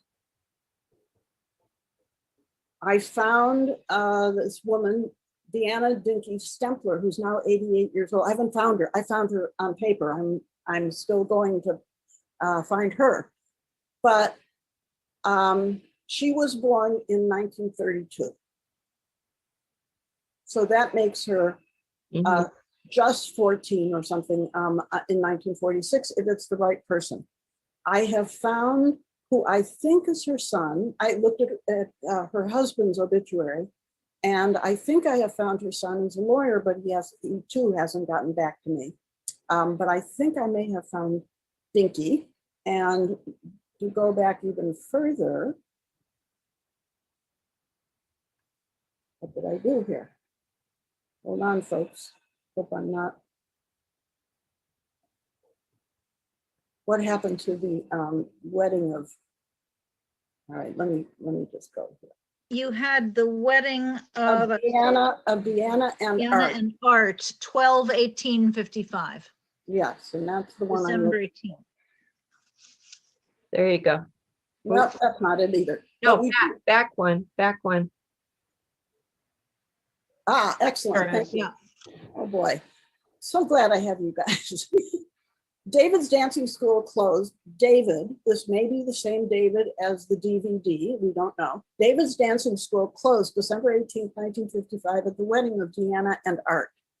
The problem here is, this could be the Deanna who was Dinkey. However, the Deanna I found was married to a guy named Gerald, and she married him just something like 2 years after this. So either she lost Art or it's a different Deanna. I don't know, but we're going to find out. This is all very exciting to me. Let me just go to the end here and let you know, I'll know that I'm going to continue this work. And one of the things I find very moving about this quilt, here's a block that says, Mr. Motley through the screen door, 30 November, 1967. We have no idea what that means, but it certainly sounds like it's probably a happy event, a happy occasion. Maybe it was funny. Hopefully we'll find out who Mr. Motley was and what this might be. But just below that, it says, my beloved husband, my true love, Vancy, May 18th, 1928 or 68, the door opened. And that certainly feels to me like it's referring to a death. And so here we have what we presume is an incident, and just below it, a death. And to the right is the block that has Deborah's birth and David's unveiling. And the whole quilt is like that. There are other deaths there's one other death without a full name that appears. And the quilt is wonderful to me as a family document because it has the cradle to grave and the happy and the sad. It's quite a document of a family. And I hope, so somebody asked me, somebody who saw this said, oh, you found her, are you going to give it to her? And I just want to say that I'm going to give it to a member of the family who really cares about it, because it was pretty clear to me that Deborah Kerbell, she wasn't very enthused. And, granted, she probably got on this quilt. It's the other family. So she was in New Jersey. This was probably made in Atlanta. And so two parts of the family, one in Atlanta and one in New Jersey. She probably got on the quilt because of the timing of her birth and the unveiling, that they found that it's, a coincidence or some kind of something to be noted, because there's no other member of her family, her New Jersey family on this. Okay, that's what I got for you. Good sleuthing. Wow. Amazing sleuthing. What I think's interesting is that from your perspective as a Jewish person, you can zero in on things that aren't obvious Right. to other people, other non-Jewish people. You know, There are a when I lot of get- Jewish things on here. When I gave this to live to guilds, I would say, when I got to this block, showing this block, I would say, Deborah Kerbell, and unveiling. Does anybody in the audience know what unveiling is? And very, very, very infrequently somebody did. So it isn't, so it's, yes, it is something that I knew. It also is something that if you were, as you all are, good researchers, if you didn't know what it was, you'd look for it, right? I just happen to know, but. And it's a way to date it too. I mean, Yeah. you know that it's 13, so you know she was born Right. or whatever. It's just Yeah. interesting. Yeah. You get a sense that this quilt was made over all those years, or was it made at the end? Good It's question. a good question, Lynn. And the back of the quilt, I actually have it here, but I won't grab it right now. The back of the quilt is very clearly 1930s and 40s fabric. It's kind of a novelty, almost it's a juvenile print, but it covers the quilt, that covers the back of the crazy quilt. So I can't, the embroidery does not go through to the very back of the quilt. And it would be interesting to know. So that means that the back was put on after the embroidery was done. But David, you may recall, somebody made this, or designed this, he says. If I'm right, I think can you guys see it? I think it says 1940. designed by David, November 1940.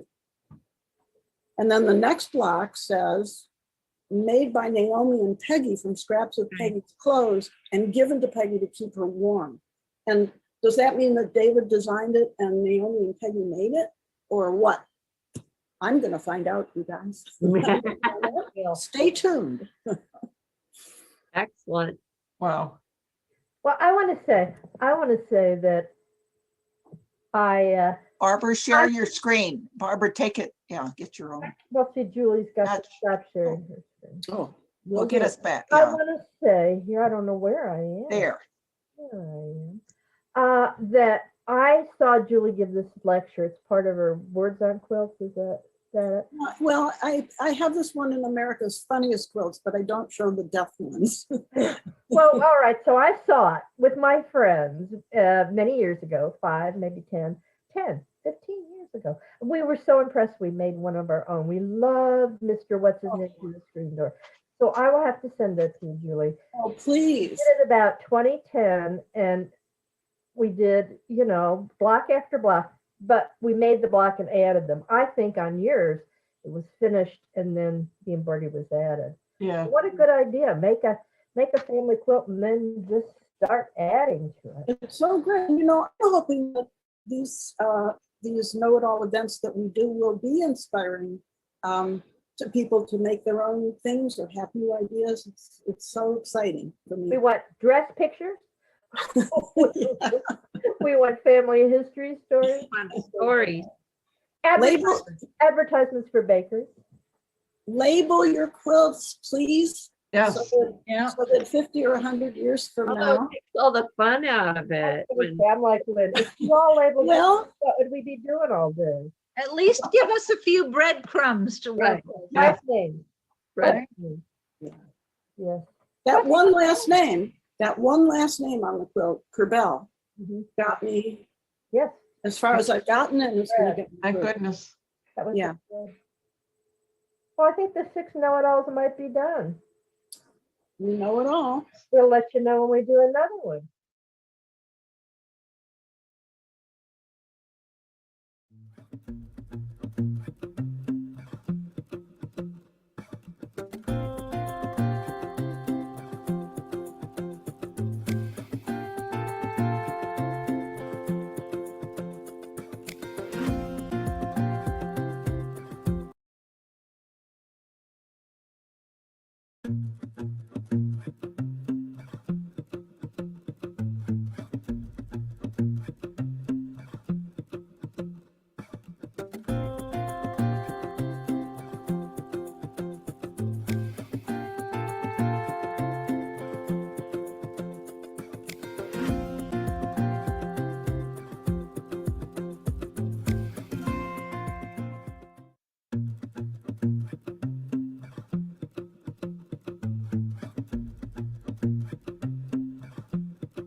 Hi, everyone.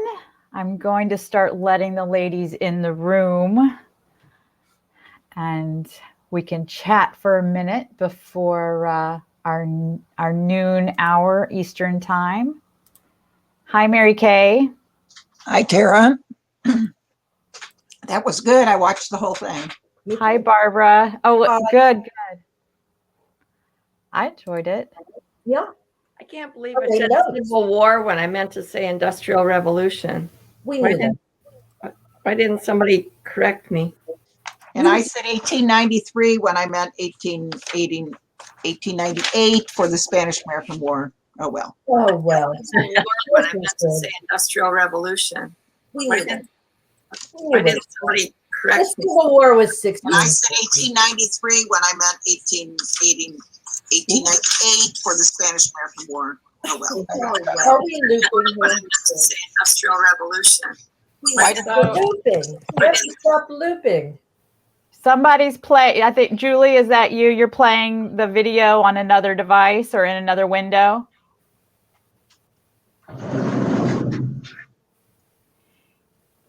And Debbie, I've tried to unmute you, but I wasn't able to. I wonder if you could find your microphone. And there you go.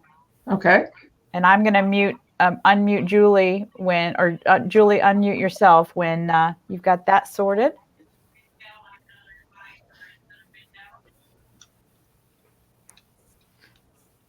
I had Someone- some share screen. How do we do that? At the bottom, there are some controls. There's mute. There it is. Yeah. Okay, Then share. there's share, and you'll get to select which screen you share. All right. We're just waiting on Alden. I don't think Alden's coming. Okay. Yeah, I think she had mother sister thing. Right. All right.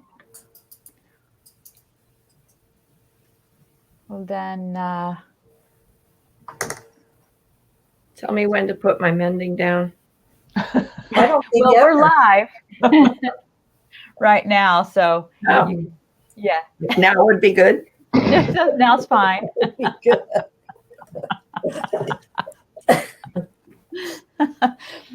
All right. That was an awesome hour and 47 minutes. No, I thought it went well. Yeah. We're getting better. Thank you. Yeah. Julie, are you ready to unmute? All right. I think I will duck out of the way here and let y'all chat. I hesitate to start the actual Q&A until the actual top of the hour. I don't want anyone to miss anything if they've gone away and decided to come back right at that time. So I'll just let y'all chit chat. Something Hi, we're girls. Hi, girls. doing. Ah, happy spring, How is it everybody. in California? Must be like dark. Oh, no, it's bright and sunny. It's 8:58 a.m. Yeah, good morning. Early. I've got 2 more minutes official of morning here, so good morning. Good Good morning. morning. Still morning here. Yeah. Good morning here. Spring has sprung. Mhm. Yeah, Oh, daffodils. I had my first outdoor yard work day. Hi, Sharon. Me too. Hi, Sharon. Remember, at 3 o'clock Eastern time, they're doing the one at AQSG's doing that one at IQM. Right. Oh, right, for National Quilt side chat or something. That ought to be interesting. Yes. We can Yeah, just sit in it's front of our screens all day. Quiltside Chats, and it'll be on our American Quilt Study Group YouTube channel Okay, good. with Mary Ann Fonz and Carolyn Ducey. Yeah. It's not pre-recorded, is it? No, no, just the intro is, and you'll all have to see my face again too. Oh, That'll be fine. Did any- I like the music, Tara, and the intro. That was really Yeah. good. Yeah, that was Very great. well done. Great. Did anybody see Carolyn Ducey and Jonathan Holstein the other day? Yes, that was good. That was good. He needs to stop talking about paintings. painting. Oh, He does. He yeah. I know. always puts it in the These context. quilts are almost as good as a painting. Exactly. They're good because they're like paintings, even though they came before. It's so New York. Don't tell Sharon, but she's not really of New York. She's a Westerner. She's of Arizona. Who's a Westerner? Sharon, Waddell. Really?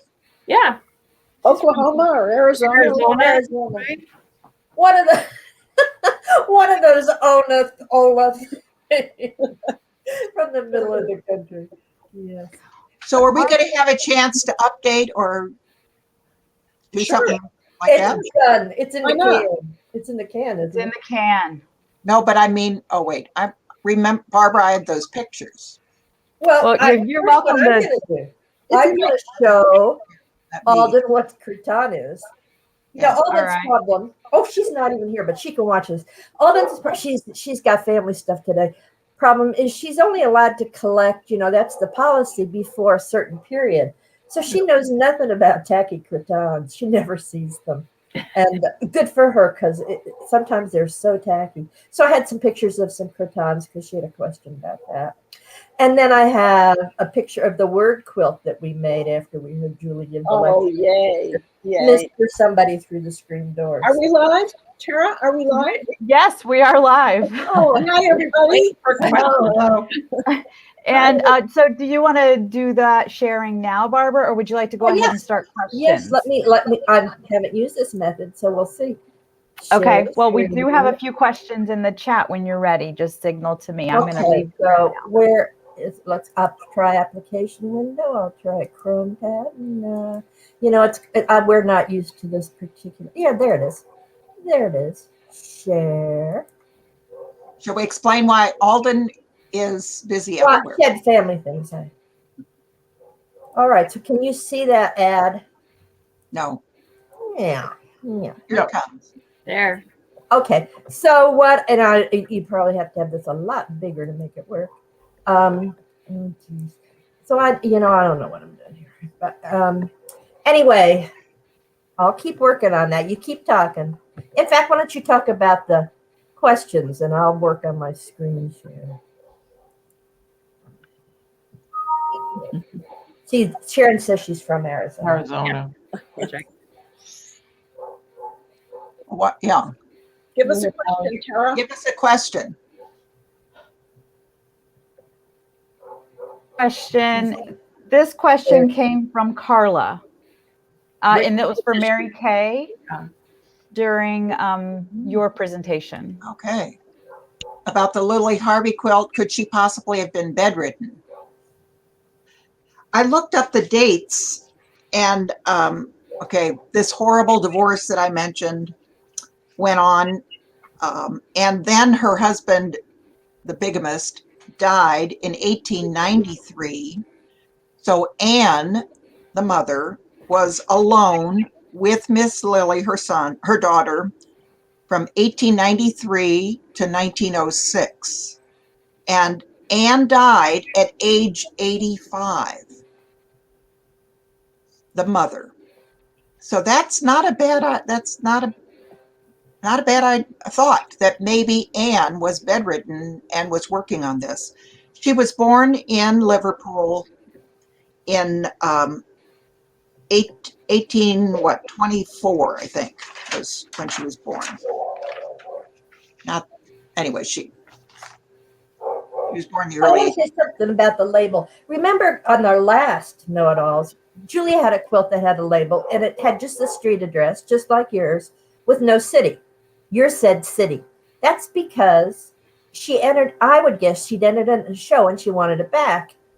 That wasn't like who made it. That was, this quilt belongs to Miss Lily Harvey of the city. So I think that's just that label alone makes me think maybe Lily didn't make it. Okay, well, let me read to you in the newspapers.com where I actually found this information, and it October 12th, 1899. The booth decorated with American flags is the quilt booth. Miss Keeling is the chairman. One Quilt, made by Miss Lily Harvey, is a Very fine Kay. piece of work. Very It depicts everyday life needle-wise in a manner hardly to be credited unless it is first seen.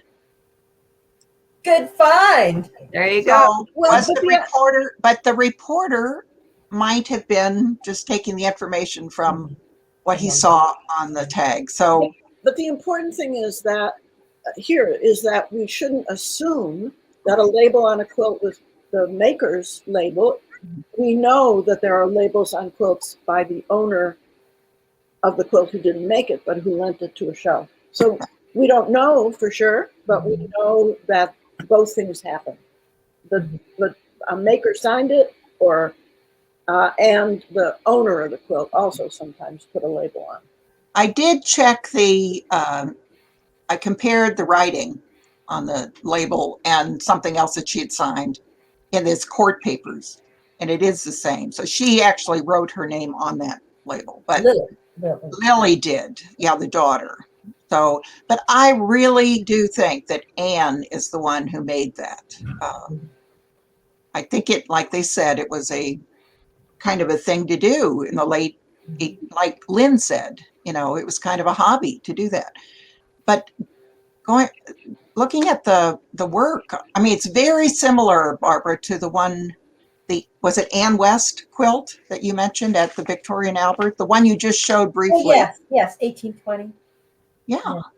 Yes, it seems very English, doesn't it? Or very European. I think it really does seem English, but yes, it's not something you would see in Pennsylvania German tradition. I'm thinking. Okay. Not with the 3 Oh, dimensions. was she bedridden? Right. Listen, I've just been reading about Sophia Hawthorne. She was bedridden. I think she had too many sisters and brothers, and it was too noisy, and so she spent a lot of time in bed with migraines.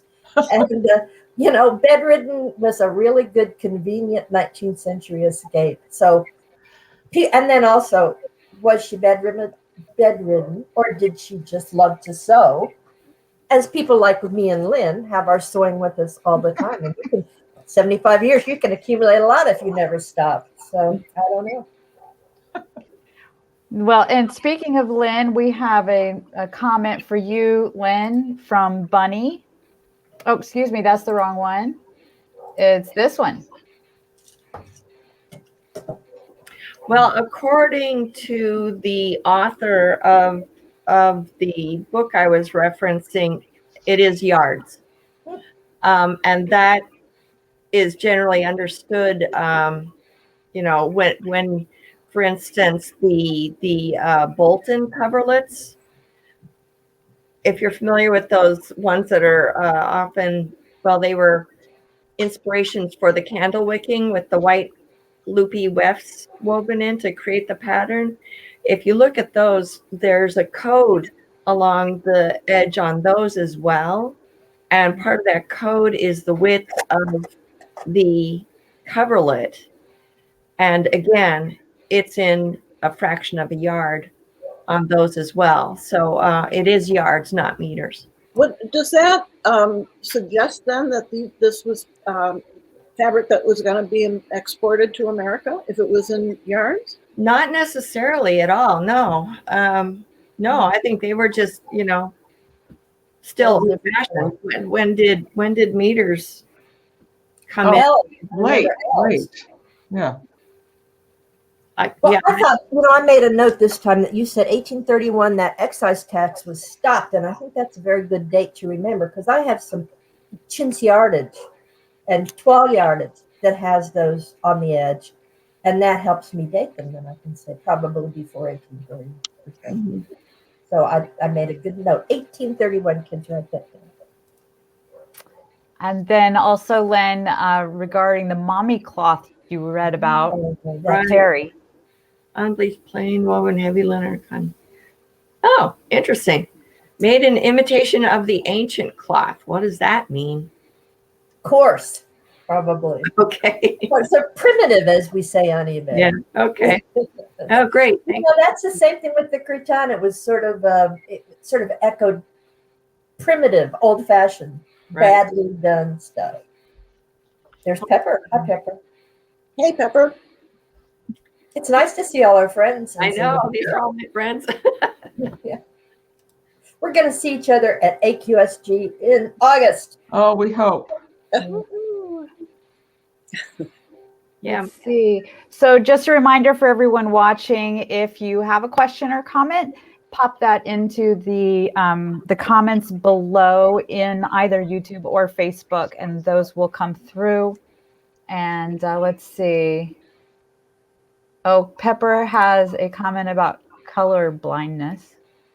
That's a good point.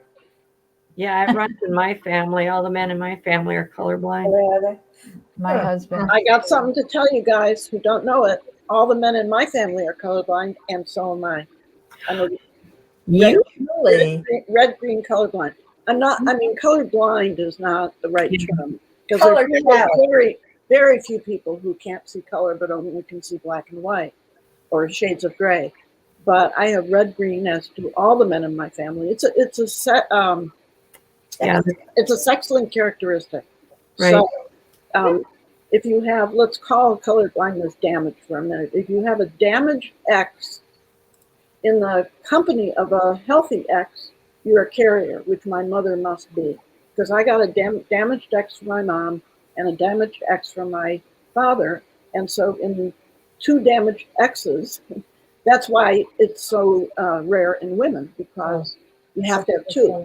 But in men, if you have one damaged X and a Y, you're colorblind.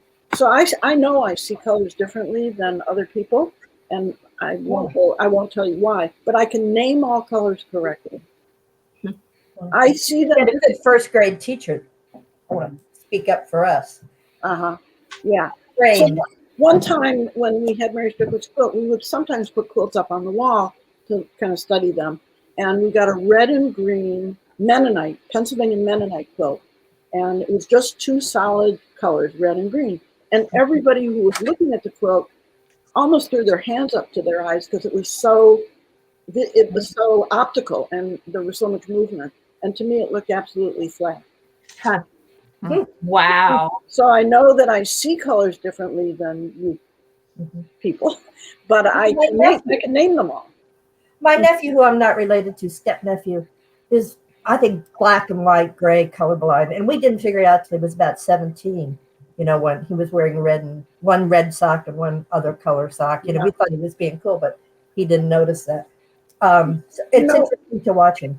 Oliver Sacks talks about the neurologist, the late wonderful neurologist, tells a story about a guy who was a painter and got a brain tumor or something, injury, and became black and white colorblind. I mean, he could, and color had been so important to him that he got terribly depressed. And what he decided to do was to only go out at night, because if he went out at night, he saw what we see, right? We see in black and white and shades of gray at night.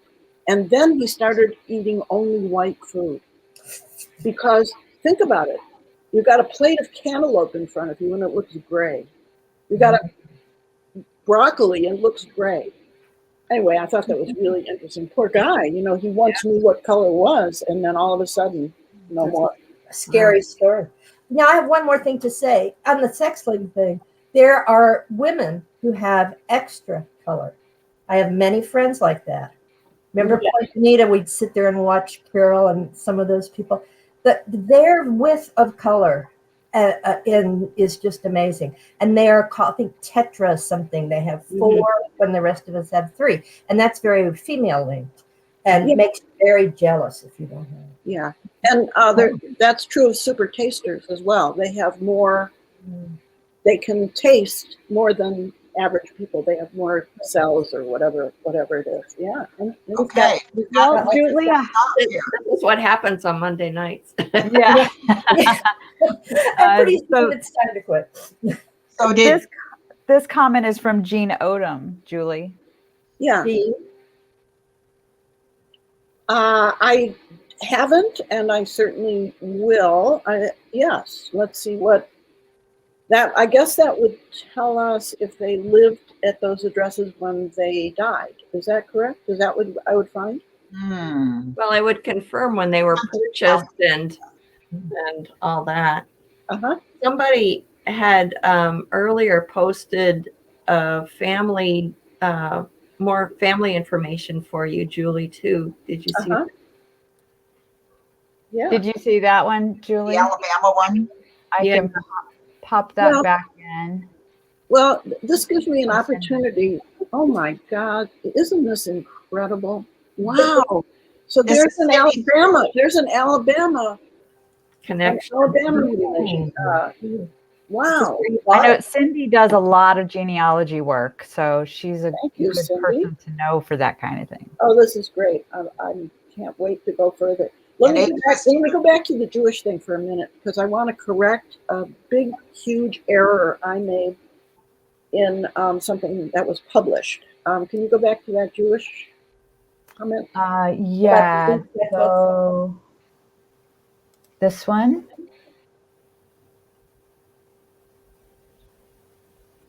Yeah. No feed sacks in the 20s. Maybe they look like feed sacks, like primitive. That's a eBay term, feed sack quilt. Maybe. Small floral gay prints. Not 20s. I'd love to have a look at them. I don't know that I would be able to contribute anything to, if they look like typical blocks, I don't know that I would be able to contribute anything about the relationship with being Jewish. But I just want to use this opportunity. I wrote in 1981 or 2 an article for the Quilt Digest Press, and it was on the Writer quilt. Debby, you know about that one. And my whole premise was completely incorrect. I mean, this is one of the reasons I have trouble writing, is I can't stand it when, I mean, minor mistakes. Everybody makes minor mistakes, but the premise of mine, which was that not very many Jewish women quilted. My idea being that most Jewish women lived in large cities and lived in communities of other Jewish people, and they were recent immigrants from Europe, and quilts were not so plentiful in Europe, and blah, blah, blah. And I made a whole deal about how this woman, who was a Jewish woman, and her daughter who made this quilt, perhaps because they settled in a small McKeesport and not a bigger city, perhaps were more assimilated with their neighbors, and therefore learned to make quilts. Whereas, for example, my grandmothers, one is Polish, one was Polish, and one was Russian, did not make quilts, but they did other needlework. And they lived among other Jewish people who only did that. I'm guessing my grandmothers never saw a quilt in their lives. Anyway, I wanted to correct that, and I know you guys have some things you want to. Well, in terms of Jewish quilters, everyone who doesn't know about it should read Rhonda McAllen's paper on Jewish quilters in Baltimore, and it's online in the section for outsider artists and creative geniuses, self-taught geniuses, and it's on the American Folk Art Museum website, the New York American Folk Art Museum. Good. So we can get it right online, and it's quite interesting. It's also, she also wrote similar on that topic for uncoverings, right? Mhm. That Yeah, was- it's shorter, but the Folk Art Museum is much easier to access. Okay, good. You know, you look at Charleston. Charleston had an Yeah. enormous Jewish population for quite a long time. And they were merchants, a lot of them, and they had a lot of fabrics. So we see a lot. You can't make those kind of assumptions. It's each community. Now, my grandma was also from Russia, and she was crocheted. Yep. And Yeah. when she saw I was making quilts, I tell you, she got confused as to what was going on. What? You're so poor you can't afford new fabric? What? Now, I know you guys, a couple of you felt that you made a couple of minor errors in your presentations today, and maybe you want to correct them? Well, I had a slip of the tongue and for some reason said Civil War when I intended to say Industrial Revolution, and where that came from, I don't know.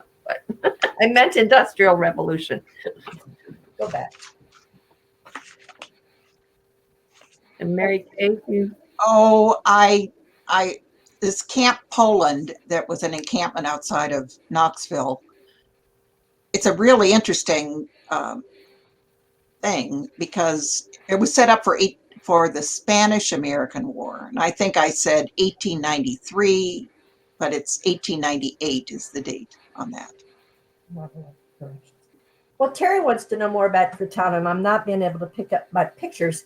But Terry, if you go to my blog, you will and type in Cretan as a search. I've written about it quite a bit.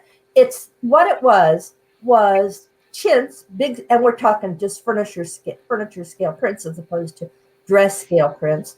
Was called chintz. And then chintzy, the word chintzy kind of came into being. And then so people didn't want to use it anymore. So they Frenchified it, just as I said, like people going to J.C. Penney for their clothing. So about 1870, what happens is you start seeing American manufacturers manufacturing large-scale furnishing prints, but they're not the quality of the European chintz. And that goes on until much in the 1950s. And it was what you see in so many pictures of interiors. People who love very busy interior might have Cretan pillows everywhere. I bought a lot of it. I used to make things out of it. It fades. It's often either a twill to give it some strength or a very sleazy cloth that is then, they say, glazed, but starched so much that it looks much better than it is until you wash it. And then it becomes like candy, which we when don't it's like. glazed like that, it splits really bad. Yeah, because there's something in the glazer that Barbara, Yes. do you want me to share that picture I had of the embroidery purse Cretan? Yeah, if you can, I don't. I can, I'll try it. So I see did- what I've got wrong is I've got to put those on my computer, those pictures on my computer, not my emails. So our audience may not know about rotary purse and what it means and what terms we use instead of it. Let's somebody talk about that for a minute. Yeah, Well, I can't get to my screen. see, we're not used to this sharing, but we'll get better. Well, broderie purse, I think we've traced to about 1880 in print, and it means Persian embroidery. Now, I don't know if that's an insult to the Persians or not, because what you're doing is taking a shortcut. There's English embroidery, French embroidery, embroidery and glaze, and they're all slightly different styles, but broderie purse is definitely not embroidery. It is taking a print and cutting it out and then appliquing it to something else. And I've been working on a broderie purse quilt right now with a lot of Cape Facet fabrics and having a very good time. So Gloria Seaman Allen many years ago wrote a paper for AQSG, and she said, we should not call it broderie purse because that's a late term. We should call it cutout chintz. So as a linguist, I always try to use both terms because I think broderie purse does communicate, even if it's not a period term. So Anybody else want to argue? It's a great late 19th century Orientalist term. Yes. Where they just lumped all these exotic Eastern cultures together. So it may not actually even have anything to do with Persia. I don't think It so. may be that whole confusion of Persia, India, whatever. It's all just Oriental and exotic and exciting. But that's it's a very late 19th century thing. Thought about that. So, like broderie purse, we might have to eliminate it like Mr. Potato. And chintz applique is another way to Chintz applique, right? cut Cut out out chintz applique. Cut Yeah. out chintz applique. So here we have a longer term. But I think it's always good to use two terms if there's some conflict. The official term and the vernacular. Uh-huh. Okay. Then you have something to say here. I couldn't share my screen. I couldn't figure that No, out. we're not So let's gonna- go we on. get Here's it, something okay. from Yeah, great comment from Zania there. Can we see it again? There. yeah, Oh, see, We had the Persian pear. We've got Okay. So that's we're talking about the Persian pear. because lasted only 6 months. Samson. Yeah. Samson. I think we knew. Yeah. Yeah, I didn't see any discussion of that in the description of the parts of the frame mark. So I'll have to look in and see, how that appeared. But thank you. That's an excellent point. and for me, thank you. I'm certainly going to watch at 3 p.m. Marianne Fons and Carolyn Ducey to see a quilt done in the same style. Thanks, Zania. Right. Uh-huh. Well, nothing's happened except for Polly Barton. Did anybody else have a correction? I don't think Or I anything knew what new? her. Who would have the nerve? I know exactly. I know. Or Read the update. know-it-alls. So Well, we're going to do this again. We really enjoyed doing it. It keeps us off the streets because we can't go on the streets anyway. It does mill ends, be throwaways, and food in the tables. Well, I would think they would just be part of whatever length of fabric you brought home. I don't think they'd be cutting them off. Maybe. Hadn't thought about that. Yeah, no, these are good questions because they make us look at things from a different perspective. Now, Merikay and I love the term cabbage, and the cabbage is an old term for what was left over from a sewing project. So if you're a professional dressmaker, and you're cutting out a very, very tight-fitting dress, you have a lot of cabbage left over. It goes into a basket on the floor, and the whole cabbage idea is sort of derived from the French, sort of related to garbage. So you see many pictures of seamstresses with a basket on the floor full of the cabbage. And it was understood that keeping the cabbage was a perk of the seamstress. She got to keep it. And when it was considered incredibly cheap for the customer to say, I want all the cabbage too. So it might be that this is all cabbage, of course, in an upholstery shop. Yeah, I'm thinking, I don't think it would be anything from the storekeeper's end. I used to be the curator of Old Sturbridge Village for textiles and fine arts, and we have the Aconite store there, and really, really in-depth research on that store. And there's nothing that ever came up about, cutting off the ends of the bolts as free takeaways or anything like that. So I don't think it came from the general storekeeper anyway. More from the person who used it and finished the fabric. Yeah, they probably just were like, well, lucky you get an extra 6 inches or whatever. Nails, you get an extra 6 nails when you buy this fabric because you're getting the end. Nails? Yeah, they measured in nails, not inches. The expert on these taxes and the fabric is Philip Sykes from the University of Manchester in England. So when we can go somewhere, let's take all the know-it-alls. Oh, that's 6 know-it-alls field trip. with Philip, who knows much more than we do, I mean, he studied this quite a bit, and some of us have heard him give a talk on it, and it was pretty phenomenal. But essentially, what you said, Lynn. Yeah, I looked up his abstract, and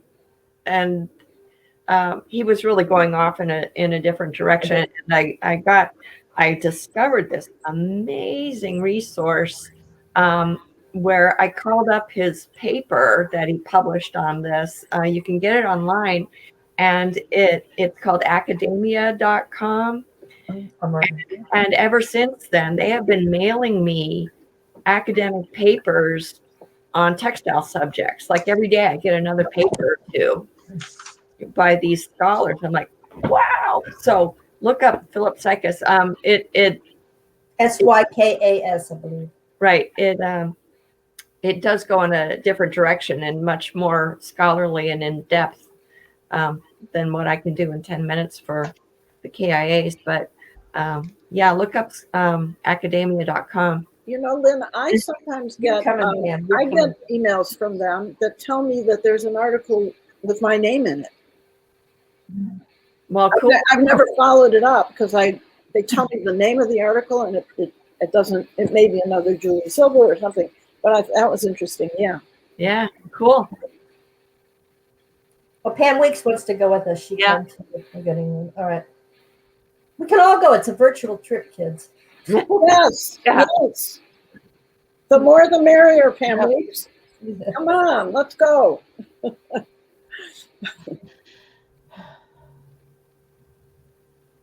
Yeah. Oh, Terry, we want to see that quilt sometime. Yeah. You know, pajama fabric. We all knew what that was. I used to buy pajamas at the Goodwill and use them when cotton fabric was hard to get.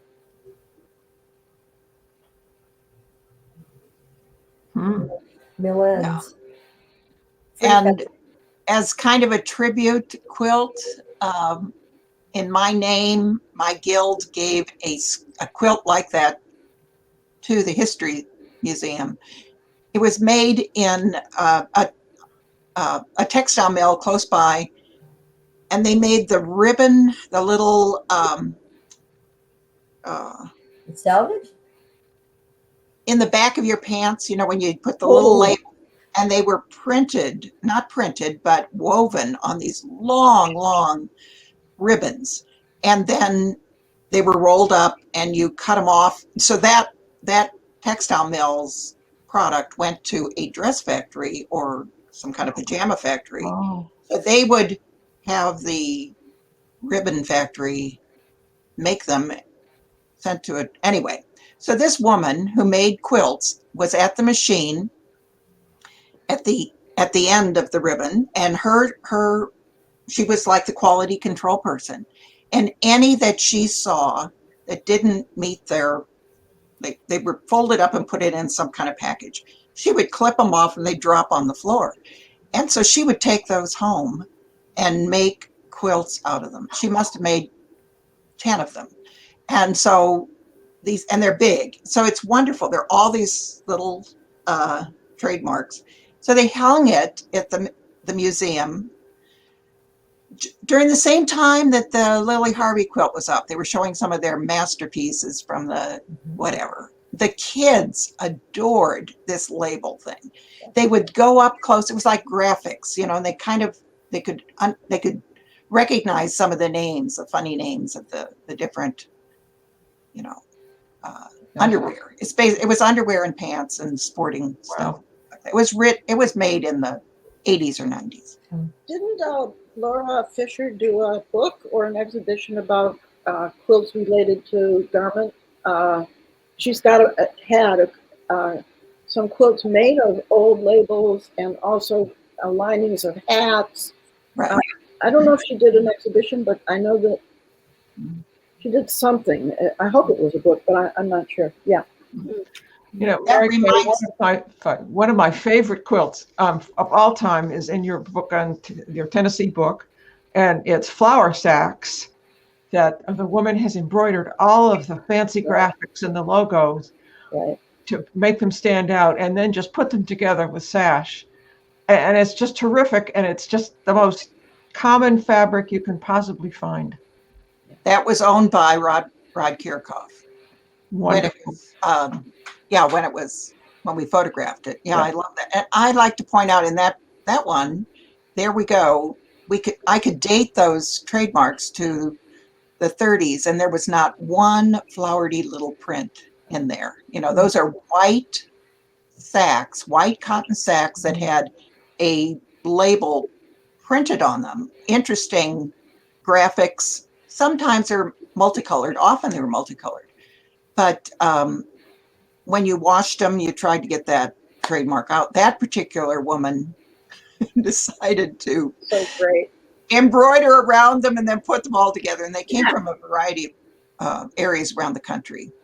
Terrific. The cool one, yeah. I want to make one quick point just to make sure everybody understands in case there's a little confusion. There were no clothing factories in the period of those bolt end quilts. So it's not possible for those to have been like cut off after cutting out pieces for clothing or anything. There was no mass production in that manner. No off the rack sort of clothing created. So you're not going to get those ends from a factory that's cutting clothing or anything like that. Just a seamstress maybe, but then again, I think more an upholsterer. You know.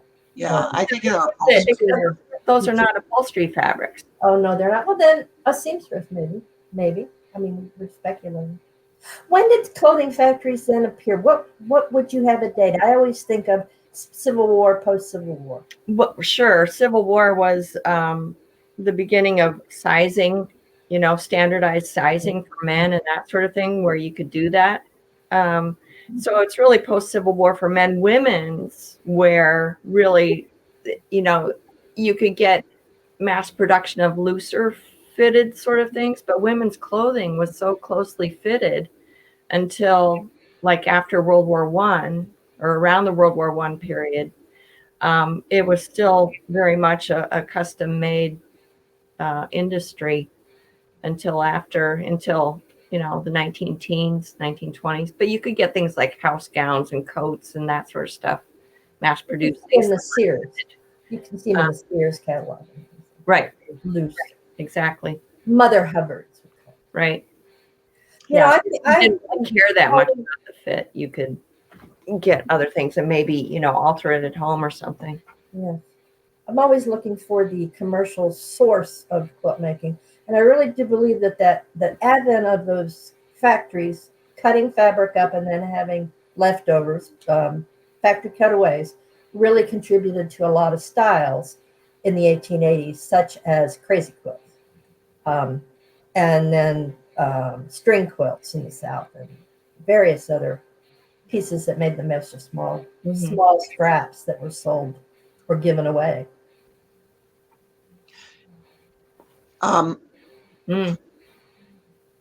Is the Cody's late? Well, that one is later. Isn't that one like the 30s or something? Yes. Right. Yeah. There were many people who did that kind of figural thing. One of my favorites is Bertha Stange's quilt, in which she called the Quilt Show, in which she has little figures holding up a miniature. Yeah. In the Illinois State Museum, maybe. Absolutely. When does that one date from? 40s, 30s, 40s. Bertha. Cool. When we're trip around the world, Boston comment. Oh, look at what's behind you there. You know, a lot of small squares. And I would say, I don't know, we're just blathering on here. After the clothing factory, because, you know, for one seamstress to have this many little scraps that are different is pretty impressive. But she might be referring to the ones in the 30s, you know, with the. It depends on there was actually a Mountain Mist pattern that came out in 1930 that had Boston Commons and another one right next on the same wrapper, same pattern. So it depends on the fabrics. You have to date them. Most of you date things by the fabrics rather than the style or pattern. But then they're secondary. So this one behind me is a 4-patch, I think. Ah, neat. Yes, that's another, Bettina just pointed out the World War I bags that went to Belgium. And it's another case where they're white background with these labels on them. So you're distinguishing between two Yes. different kinds of feed sacks. Absolutely. One kind just was printed that way. It held whatever was in it, and it had the brand and maybe a picture, and it wasn't intended to be anything else. Right. Is that right? That's And then it became printed, and maybe talk a little bit about that for those who don't know. In fact, they've pinpointed it. 1937, this Percy Kent Bag Company started this idea of putting, and maybe even patented it, and they started making them with dress prints. So that's late 1930s, and so and then World War II came, and you think about the shortage there of cloth, and so really the flowery cloth that we now call feed sacks really didn't get going until even maybe into the 50s, the 1950s and the 60s. And I have interviewed plenty my age people who said, well, I had a prom dress made out of a sack. Wow. And what happened, like in Tennessee, they actually had cotton sack categories in the state fair in the 30s. Now, and I interviewed this woman who won the blue ribbons, and she showed me her quilts, and they were white cotton sacks. She dyed half of them. She cut up the pieces, cut around that trademark, dyed half of them, and then made a piece like a drunkard's path. The other one was a navy blue basket against white. So all of these, I think, prove, I wish we could really get this out there, that let's stop talking about feed sacks as, let's move it. And the word feed sacks is another word that, like we say with Birdie, I think it's convenient. We all know what we're talking about. But the flowery feed sacks that show up in scrap quilts, there might be some in the late 30s, but boy. Can I take this opportunity to point out, I got in rather an argument on Facebook where, one of these groups that I belong to posted a meme of a man with a whole bunch of feed sacks, the printed calico feed sacks. And the story was that this was all developed because children were going without clothes in the Depression, and the feed sack companies were like, oh, let's print these for the little children. And, that it was all part of this kind of charitable impulse by the manufacturers to use calico on their feed sacks. And this was presented by the Facebook group owner as history. And so I was like, no, that's not history. Capitalism. That's marketing. That's marketing. Marketing and good marketing. Boy, excellent marketing. But I want to say, I really pissed some people off, excuse my French, but that I would suggest that these manufacturers did not want to clothe the little children of America. But they Underground Railroad all over again, right? Yeah. I want to go back to feed sacks before they were flowery. They were white, but before that they were linen. We could do a whole noodles on period. And people wore them in Kansas in 1856. It was a very cold winter, and we had nothing. And people from like the Alcotts were sending us clothing. And one man wrote, people are going around with sacking clothes. And it was something like, flour on their butts. Men were wearing pants made out of feed sacks. So certainly I've heard many stories of children who had white underwear made out of cotton feed sacks. And the thing is, you could bleach that name out, but it came back. That was what Yeah. irritated people. No end. You put a lot of work in the white out, and then all of a sudden it starts turning blue and saying hogs. Or self-rising. Self-rousing. Well, a friend of mine who grew up in Alabama told me a story when she knew I was interested in quilts about how her grandmother, watching her grandmother and her mother on the farm with this big pot of dye. I don't know. Maybe it was outside on a old fireplace or something, and they would brew it strong enough and bring their white feed sacks over to and sort them out into 4 piles. And they would put the first pile in, wash it around, take that out, and then put in hot water to dilute the dye. And they did that 3 times in order to get 4 different colors. Wow. There you go. See? So that would make your Boston Commons, because you've got progressively Shades. Right. Shading. So many quilts with dyed plain white feed sacks on the back, and these were Rit dyes, Putnam dyes. Some of them were home home dyed vegetable materials, but most of them, from the way they faded, I would guess were packaged dyes. Commercial. Rit.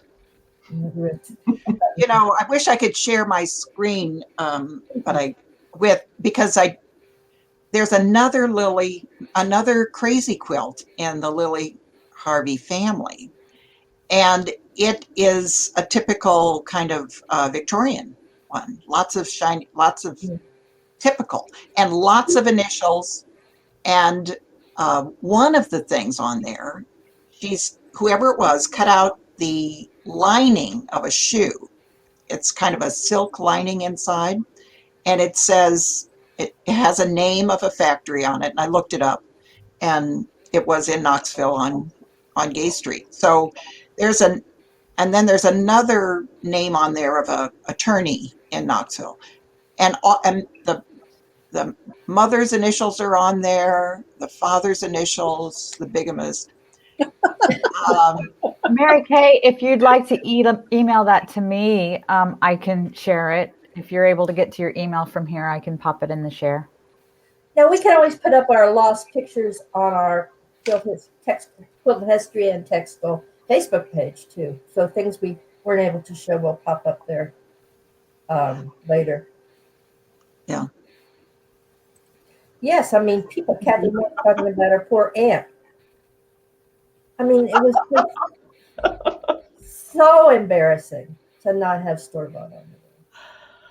Oh, I did a talk yesterday at the Virginia Quilt Museum, and one of the questions was pretty interesting. She noticed that in the quilts I showed, all of which were from Soft Covers for Hard Times, she said there's no machine work in there. And nothing. And it's a variety of quilts. So were they well, first of all, there wasn't something equivalent to long arm in the homes. They weren't. I just began to think through the perspective that we're going through right now. There are so many tops that were made in the 30s that are left unfinished, that a lot of us are accumulating and finishing them now. And maybe they might have sent them to professional quilters in another time, but they didn't have the money to do it now. I don't know. There's very little machine work on it. Especially machine quilting. He says a good question there.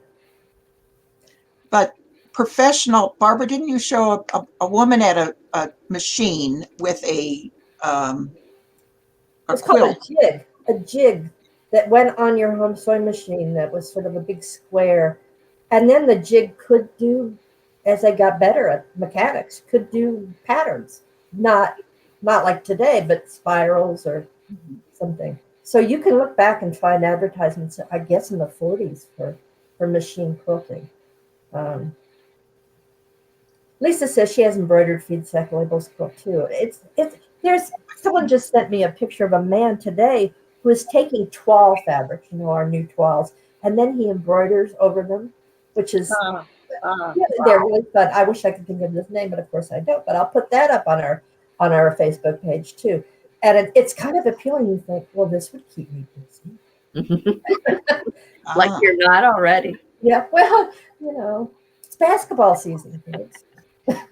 There are questions about the quilts behind us. Julie. Oh, Julie, what color is that, Julie? Purple and Orange. yeah, purple and let's see, what's that? Black, I think. Yeah. What is it? Well, let's see. Can I show you? It has the most incredible. Sorry, I don't know how to do this exactly. Don't throw it. What is it? Oak leaf, I guess, but the border is what's so interesting about it. It's all applique. That's applique strips that makes kind of a plaid.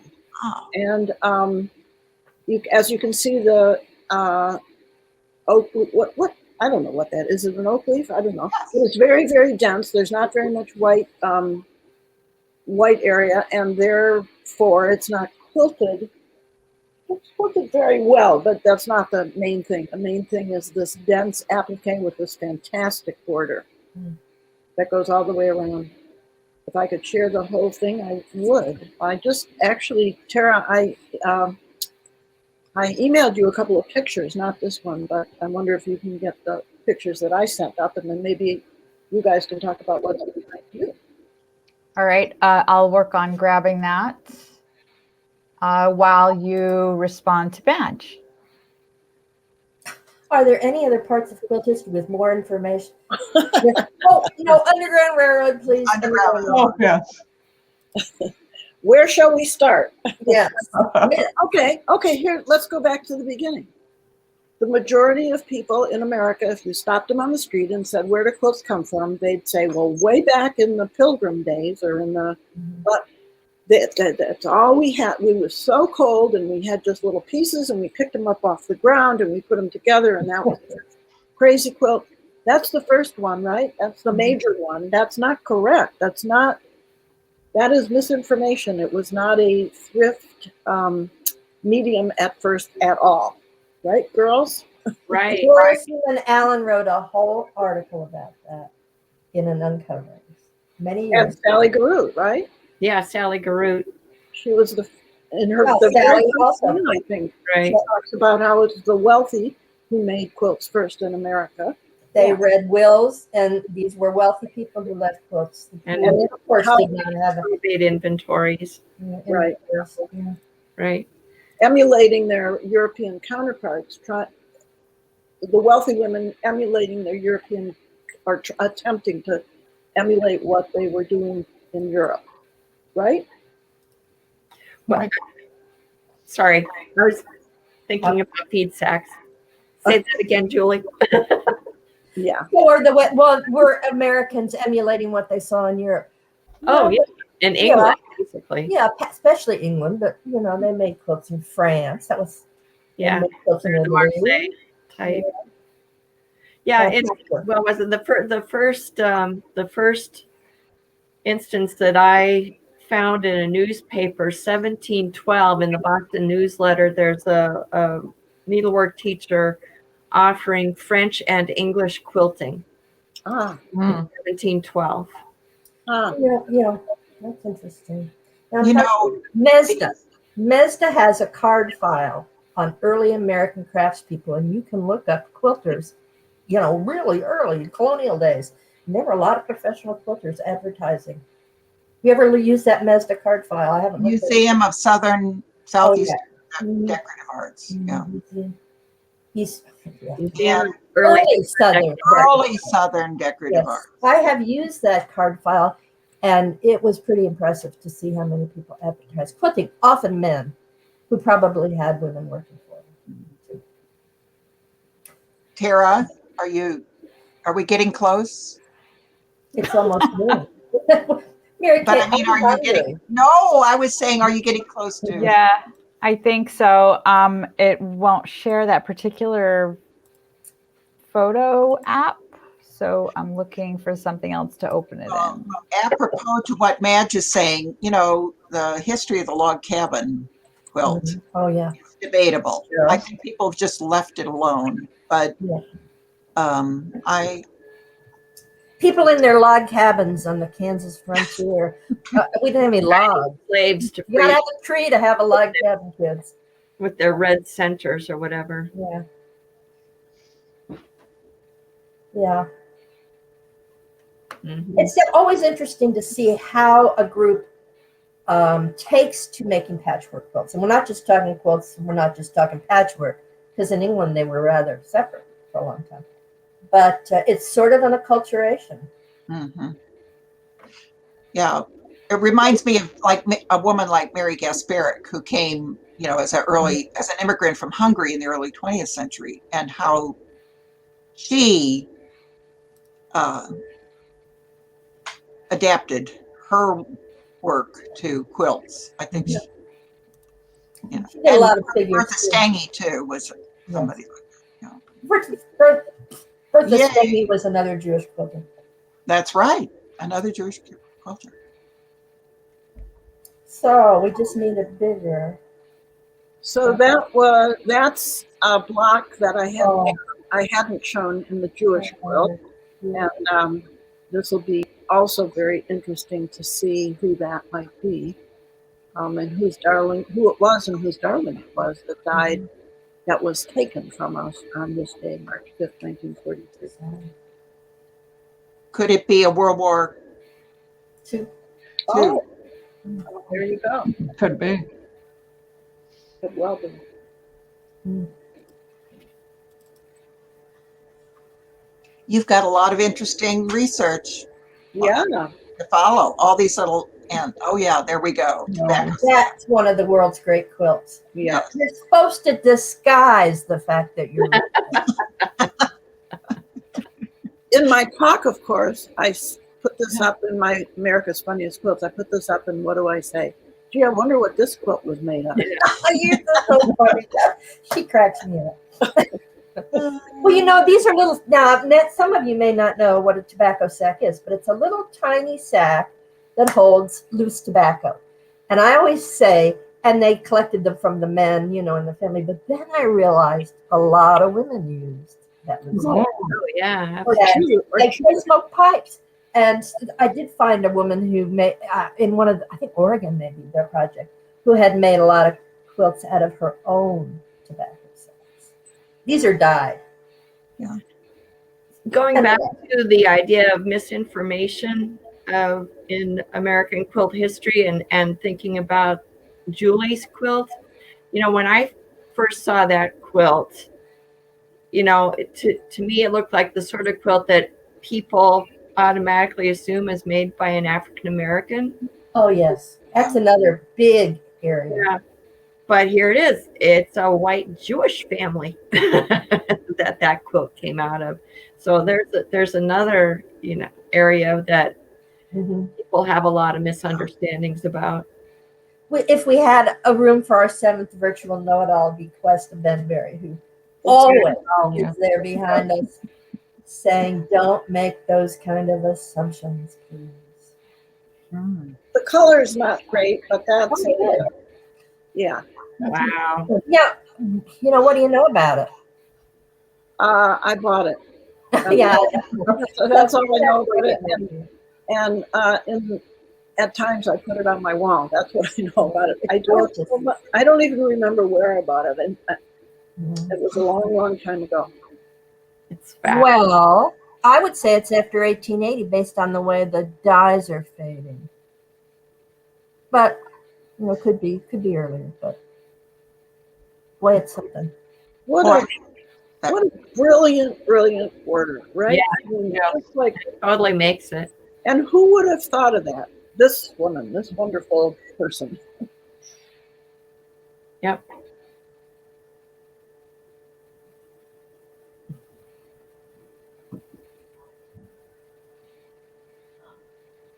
All done? Everybody's Let's see.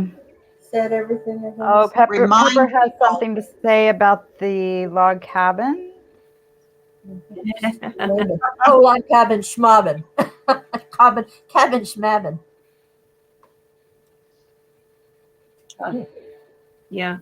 From the Isle of Man, that's sort of what people think. There's another nice article in Uncoverings on that topic. Now, I tried to write an article for Uncoverings when Sally Garrett was editor about how Egyptian mummy wrappings look just like log cabin. Didn't And what make happened? the cut. What? And What what happened? She said, you're just making that stuff up. What we call that a hypothesis. happened? Thank you. Thank you, Carolyn. It's fun for us, for sure. We love it. And I have one more comment in here from Pam Weeks. Thought you could. She Mhm. says she's not sure if she has the name of the quilt correct. I sold it to them. I know. That's Julie's quilt. Yeah. I know all about it. And in fact, it's one of the ones that I was considering really, because it's very important actually. One of the quilts I was considering for one of our know-it-alls, and I might just include Yeah, it. we'll do that again. The thing that let's see, this is actually a really important quilt because for two reasons. One, the quilt is very important, but in addition, when I saw the quilt, included it in the first exhibition at the Open Museum, for years, until last year or 2 years ago, I believed that this quilt, which has figures on it and a woman lecturing to a group, which would have been very bold, and driving a wagon and with a pennant that says women's rights, women rights, it looks like a pro-woman suffragist quilt. In fact, somebody, whose name I can't remember right now, somebody in AQSG, saw it in one of my talks and showed me cartoons and other published images from the time. And it turns out that the people who were against women's suffrage did cartoons. This quilt looks actually to be anti-women's suffrage. So for example, the woman who's lecturing to the crowd, I've always wondered why the crowd looks like they're being pushed back.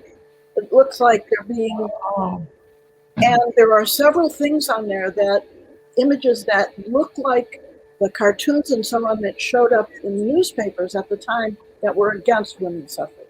So when this quilt went to the Met, I had it on consignment, or I brokered it, or whatever you want to call it. It wasn't my quilt. I sold it to the Met. Amanda Peck, I wrote to her and said, hey, this woman wrote to me and showed me these images, and she said, you should read what I wrote about it. So she sent me her label, and she says, it's unclear whether this is pro-women suffrage or anti-women suffrage, and I've come to believe I'll do it in one of the know-it-alls. Oh, good. Yeah, one of the blocks is of the man taking care of the baby and washing dishes and stuff while she goes off to her meeting. Yes. And it's Exactly. Amelia Peck, not Amanda. I'm sorry, Amelia Peck, right? And he's wearing an apron. Right. Yes. And when I first saw it, of course, from this lens, I thought, oh, how wonderful. No. Let me see if I can pull up some images real quick here. You know, we'll talk about that sometime. Yeah, let's do that one. Yeah. Because I saw that quilt first in Chicago, and the story I had heard about it was that there was snow in Chicago, believe it or not, and it had lasted all winter. And when it thawed in a nursing home with 3-story, 4-story nursing home in the yard, they found this quilt under the snow. Had been frozen there all winter. That's the story that the woman who owned it Totally. heard. That's the story she got with the quilt when it was given to her mother, something like that. I've forgotten now exactly, but Yes, but I saw it on display, say in 1982 in Chicago, right.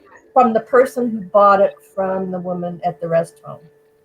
So that's, and then I have a typed copy, which is in Sandy Fox's book on figurative quilts, of a typed list of each block and what it means. And I've sent that. somebody, but we could post that when we do this one. Yeah, that went, all that stuff went to Amelia. Yeah. Yeah. I mean, it is, you're right. Those cards, there were postcards too. It was humor. I did a whole thing on a women's rights quilt, and every week, I did it for 36 weeks. I could put up a tasteless postcard that says, "We are not amused." Right. Stereo views. Yes, The whole we are not stereo views, amused. no one knows. Yeah. One more quick comment from Madge. That's interesting. Yes, that's true too. Oh, that's true too. We Yep. could. You have to ask Deborah what the show And was. And then let's see, Grace Moon. I don't know if this is something we want to even dig into today, or if this could be part of a topic for another session. That sounds like it's a kit that she's talking about, the Pussy Willow quilt. And I don't know. I mean, I can't imagine that maybe somebody would send a kit, finish an applique. There's one that has pussy willows. I don't know. Okay. There would have been machine quilting, but I don't know why you would do that. I don't know. Thank you, Tara. Thank you, Tara. Tara, thank you very much. Yes, My you pleasure. make us look good. And you could well, all contact us if you have comments or suggestions, how we could improve this. yes. And if you are watching on Facebook, know that you can go to the Quilt District on YouTube and rewatch this if you wanted to recap anything or visit it again or look at it in more detail. And also contact information for the ladies will be in there, so you could rewind to your So heart's content. This will be available except for the Q&A. The recorded part will be available. Is that right, Tara? This entire 3 hours Okay. will be on the YouTube. And On your Facebook page, on your YouTube page. Yes, which is the Quilt District. And there's the logo there if it helps you to recognize it. And you should still also be able to probably access it from the Quilting Textile History Program's Facebook group as well. I believe that the link should remain active there. Okay. All right, ladies. Well, thank you, everybody. Okay, thank you. Know it all. thank you, everybody else. Bye. Bye. Thank you. Bye-bye. Bye.